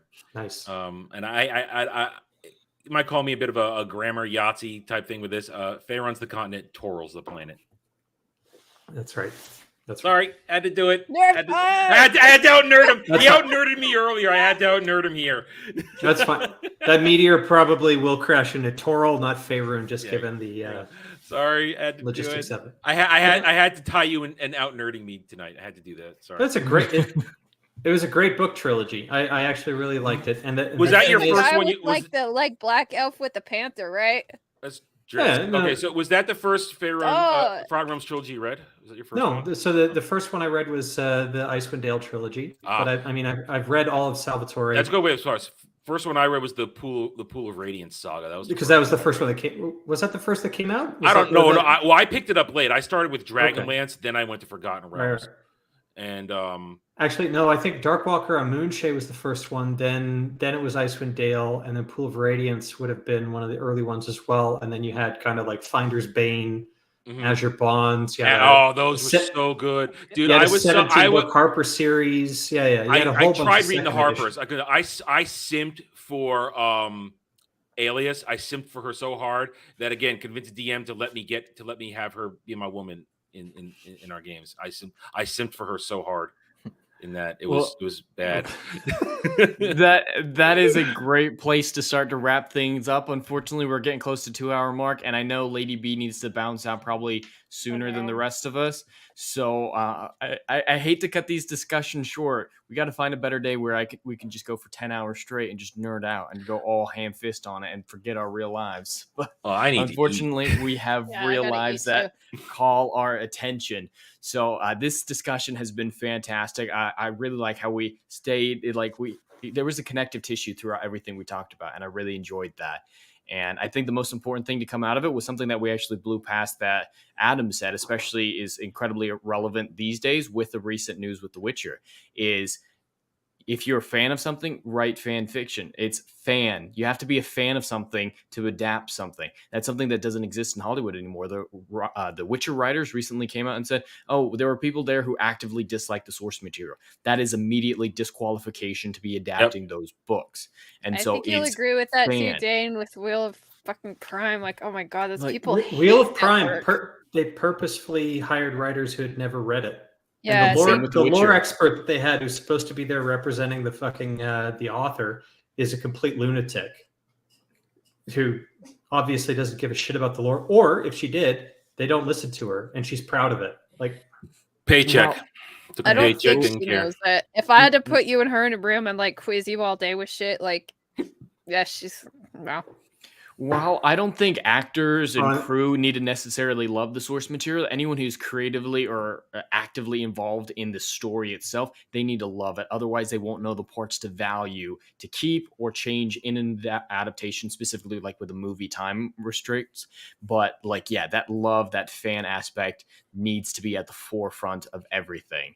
So I just got to put my hand up and say that the showrunner for Wheel of Prime, he was on Twitter yesterday.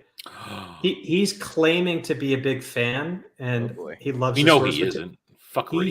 He fucking Adam. He lied his fucking ass off because he. What did he do? What did he say? He was basically saying certain things that he would have included in like episode 2 would have been like Lan cutting off the head of the Fade, or Moraine doing the whole wall of fire to stop the Trollocs. And the key thing, and he said he got cut for time on these 2. As well as having Lan show the boys how to use their weapons. Whoa.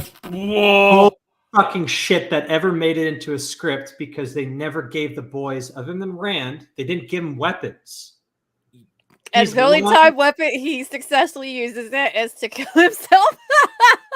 But he is lying through his teeth, right? He's like, oh, we wanted to have this scene or whatever. Maybe it'll make it into a deleted scene. And I'm like, I'm thinking here, how the fuck is Lan going to show Perrin how to use his axe when he doesn't have a fucking axe for the whole goddamn season?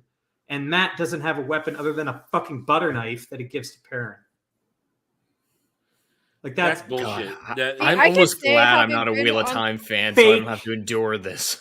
You got to be a true fan, but you got to be a real fan, not a fake fucking fan who knows enough to basically convince. And the other thing I'll say on that is Reddit like knowing that from a writing, producing, and I'm talking about an actual producer. So the writer, producer, and the director need to love what you're working on because you are dedicating 3 to 5 years of your life into producing this movie. And if you do not believe in the story, if you do not love, you don't have to love it, but you have to believe that it could happen and believe in the value of what you're making. You're going to see it on screen because those 3 people are the people that are going to energize the rest of the cast. Like as a director, you have to love it. You have to be able to empathize what's going on, empathize with what's going on. You have to be able to communicate to the actors why this is important. You have to understand the material. So I'm going to say those 3 people definitely have to love whatever they're working on because they're the ones that are going to guide everyone else. The other people can just, yeah. For the record, my story, I'm purposely making it so that no one in Hollywood would ever love it.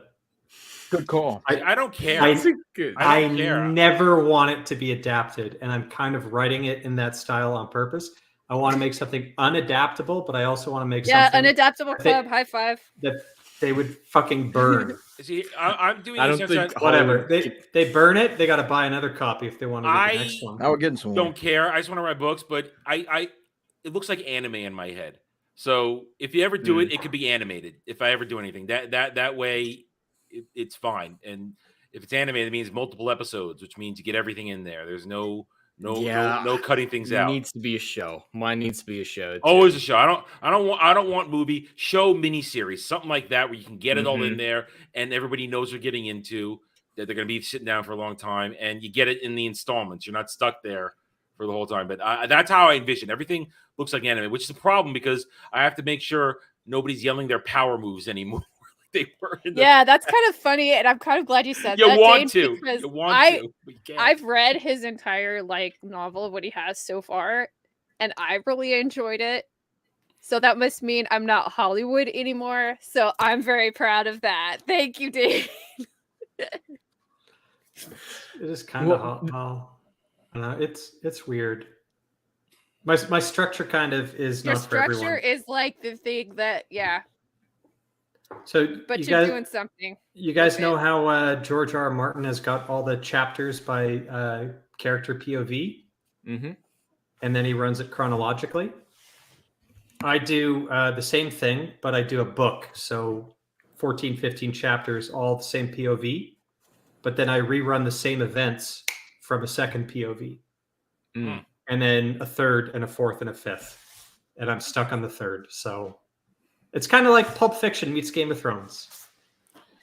Okay, look, guys, I did that when I was a teenager. I wrote in a girl I liked as a character in a fanfic. Okay, she took over character. I already did that once. I did that once. Yeah, I did that as well. Been there, We've done all that. done it. Been there, done that. Because I thought if she ever read it, she'd be flattered. Of course, that never happened, but still. Yeah, you don't actually want to tell them. But this discussion is why the Iron Age is so important, why it's so important to highlight independent creators like all of us, and that we all get reinvigorated and always look ahead, look at the goal of what we're trying to achieve, because this all matters. Stories need to exist, and the lore is a fundamental building block of it. And the reason I thought of lore being the primary talking point of this one is I'm going to be doing a massive lore video for The Witcher for the upcoming prequel, because that prequel is going to annihilate Witcher lore. And so it's the outline I have for it is probably going to get close to a 3-hour video. So Adam's idea of breaking it up is something I might need to do, because this lore video is going to be insane. Yeah, parts are your friends. Parts are my friends. But that is a great place to wrap things up. We got a few people who need to head out pretty soon here. So let's start with Lady B, just in case she needs to jump out before we're done with outros. Thank you so much for joining me. We had an incredible discussion tonight, and I can't wait for you to publish this incredible story that you've been teasing to us with this fantasy western. So thanks. So I'm gonna start writing the chapters first, and I give myself goals to reach at the end, and my goal for last weekend was giving an outline to my writing buddy, and he has that. So let's see what he thinks. It's awesome. Well, isn't that bad? No, it means I have to go fucking read it. God damn it. It's fun being my own editor. I'd tug my braid if I had a braid today. Yeah. Woman brain, it's hard. Well, do you have anything that you'd like to plug for your YouTube channel or anything like that? I'm kind of quiet right now. I just started a new job, and I need to work. I need to finish my fan fiction video, the last one I did with Alex from the White Cloaks, and that's probably going to be the next thing I put up. I'm going to do some shorts, but right now I'm just trying to do some grind on DoorDash so I can get into the large orders program, and hopefully that'll be better money for me. So beautiful. Well, thanks for coming, and we'll move down to your editor. Oh, of course, you're always invited, even if you're not actually on the stream. Just shoot me a message, and you get on any stream on my channel, whatever you want. We'll move down to your editor real fast. Dain, thanks for joining us. I didn't get a chance to send you an invite last time, but you definitely one of the most educated people that I've ever met. So that classical education is a really important thing. It's a new perspective for this show, so it provides an interesting dynamic with it. So it was great to have you, man. Thanks for coming. And yes, thanks to talk to my editor. Sorry. Yeah, so now I have to go read her outline. So enthusiastic. No. You're gonna read my outline, aren't you? This is coming over like my third or fourth fucking bout of COVID. So fuck, I don't know. Oh. Well, no, it's like flu season up here. So yeah, no, been out of the weather the past few days, and probably going to be back there because drinking again. But no, I got to do that. I got to get going on my own story, finishing off my fucking Heart of Darkness inspired 3-chapter monologue from another character speaking in another character. I'm getting recursive with the stuff, so I don't know. Maybe it'll be good at the end of the day, but we're done the rewatches finally. We finished. You're done? Yeah. Yay! You're a better man than me. We finished the last one. We had Sneed and we had Andrew, who were the founders of the White Cloak subreddit, on as guests. We gave them the last word. That should be airing in a couple of days on the White Cloak's YouTube. And then I'm like, I got to get back to writing, and I should probably work at my job a little bit before they fire me. But no, that's what I got going on. Beautiful. All right, and Mr. Dre from Brutal Planet Comments, you have a new issue out recently, yes, do you not? Yes, I do. Trouble, The Rhythm Within, Part 7 is out. Screen real quick. Yeah. Trouble, The Rhythm Within, Part 7 is out. You can get it at spinwiz.com or the Spinwiz app. You can get it in English and in Espanol, if that is your flavor. Also, for those that are watching the stream or anybody else that wants the custom signed versions, you can hit me up at thebrute00 on thank you, lady, on Facebook, excited. Twitter, Instagram, or just hit me up on my YouTube channel, Brutal Planet Comics, where I'm always dropping what's going on in comic news, media news, the whole 9 yards. Got a lot going on this week, plenty of news to be dropping, and of course this Friday Pokemon Scarlet comes out, and I will be doing a stream all day long on that. Awesome. Yeah. And Trouble Within Part 8 is currently in production. Hopefully it will be out by Christmas. Hopefully. Okay. Maybe. Nice. Maybe. Well, it was great to have you, my friend. Thank you for coming. And last and probably least of all, the age kind of hard, but talk to my chair. Talk to my chair. Hail Adam, you are one of the busiest men I know on this platform. So what 10 live streams do you have? I feel like I don't do a lot sometimes. He plays a lot of video games. Yeah, you play a lot of video games. That's what does it. I sit here and stare at the screen for at least a couple hours a day thinking, what the hell am I going to make a video on? That's what happens sometimes. I did that this morning. I ended up just making it. Yeah, that's where I'm at, except I have 50,000 things to do right now. Fight some dragons on Skyrim, man. You can basically do that for hours. I played Skyrim. I'm not going back to Skyrim. I fortunately last night from Mellow Mondays, I was able to read together a video for this morning, and right before we got started, I put out or a schedule. It's out right now. I came out. We're doing this. They Them Transformer introduced, and I ranted for about a few minutes there. Because it's indoctrination is what it is. So go check out that video. Other than that, as I said earlier, writing it's not happening at the moment. It's just not no writer's block. I just can't sit down and focus. It's a focusing issue. I cannot sit down and put pen to paper, for lack of a better term. So I am just continually trying to build the channel, build up the subscriber base, so that when the time comes for the crowdfund, find people are ready to trust me with a product they have to first set their eyes on. So that's that. Other than that, gaming streams, regular streams. Tomorrow is Anime Odyssey, where we will be doing Konosuba, and have fun with that one. It's fun. It's raunchy. It's fun. It's silly. It's stupid, and it's a laugh. Other than that, we'll be back this Saturday on Saturday Night Drive-In. The lady and the gentleman right next to me will be doing Willow in preparation for the show, which we hope is just going to be meh. We are just hoping for meh and just a little stupid. No, don't destroy what we love. And then we'll be back on Sunday for the last roundtable before Thanksgiving, where this gentleman and that gentleman, that gentleman is we're going to then plan on. We're just going to try and wrap up the week. It's been another weird week so far. It's only Tuesday. It's just been weird. It's just, it's weird. It's just weird. There's no other way to describe what's going on right now. The vibes are wrong. Yeah. So, thank you, Jed, for having me. Of course. Even though the product is ready, I can't put it out yet. That's the thing. I have the reach is not there to put out the product, even though it is ready to go. So I thank you for including me in this right now. Absolutely, always. Well, all these beautiful people's links are in the description box down below, both their YouTube and their public creative content. And thank you for the chat for showing up, Kayla Dale, Tranquil Waters, Legatus, and everyone else who was just lurking. It was great to have you all here. And that's all we have for today. We will see you guys anon. Take care, everyone.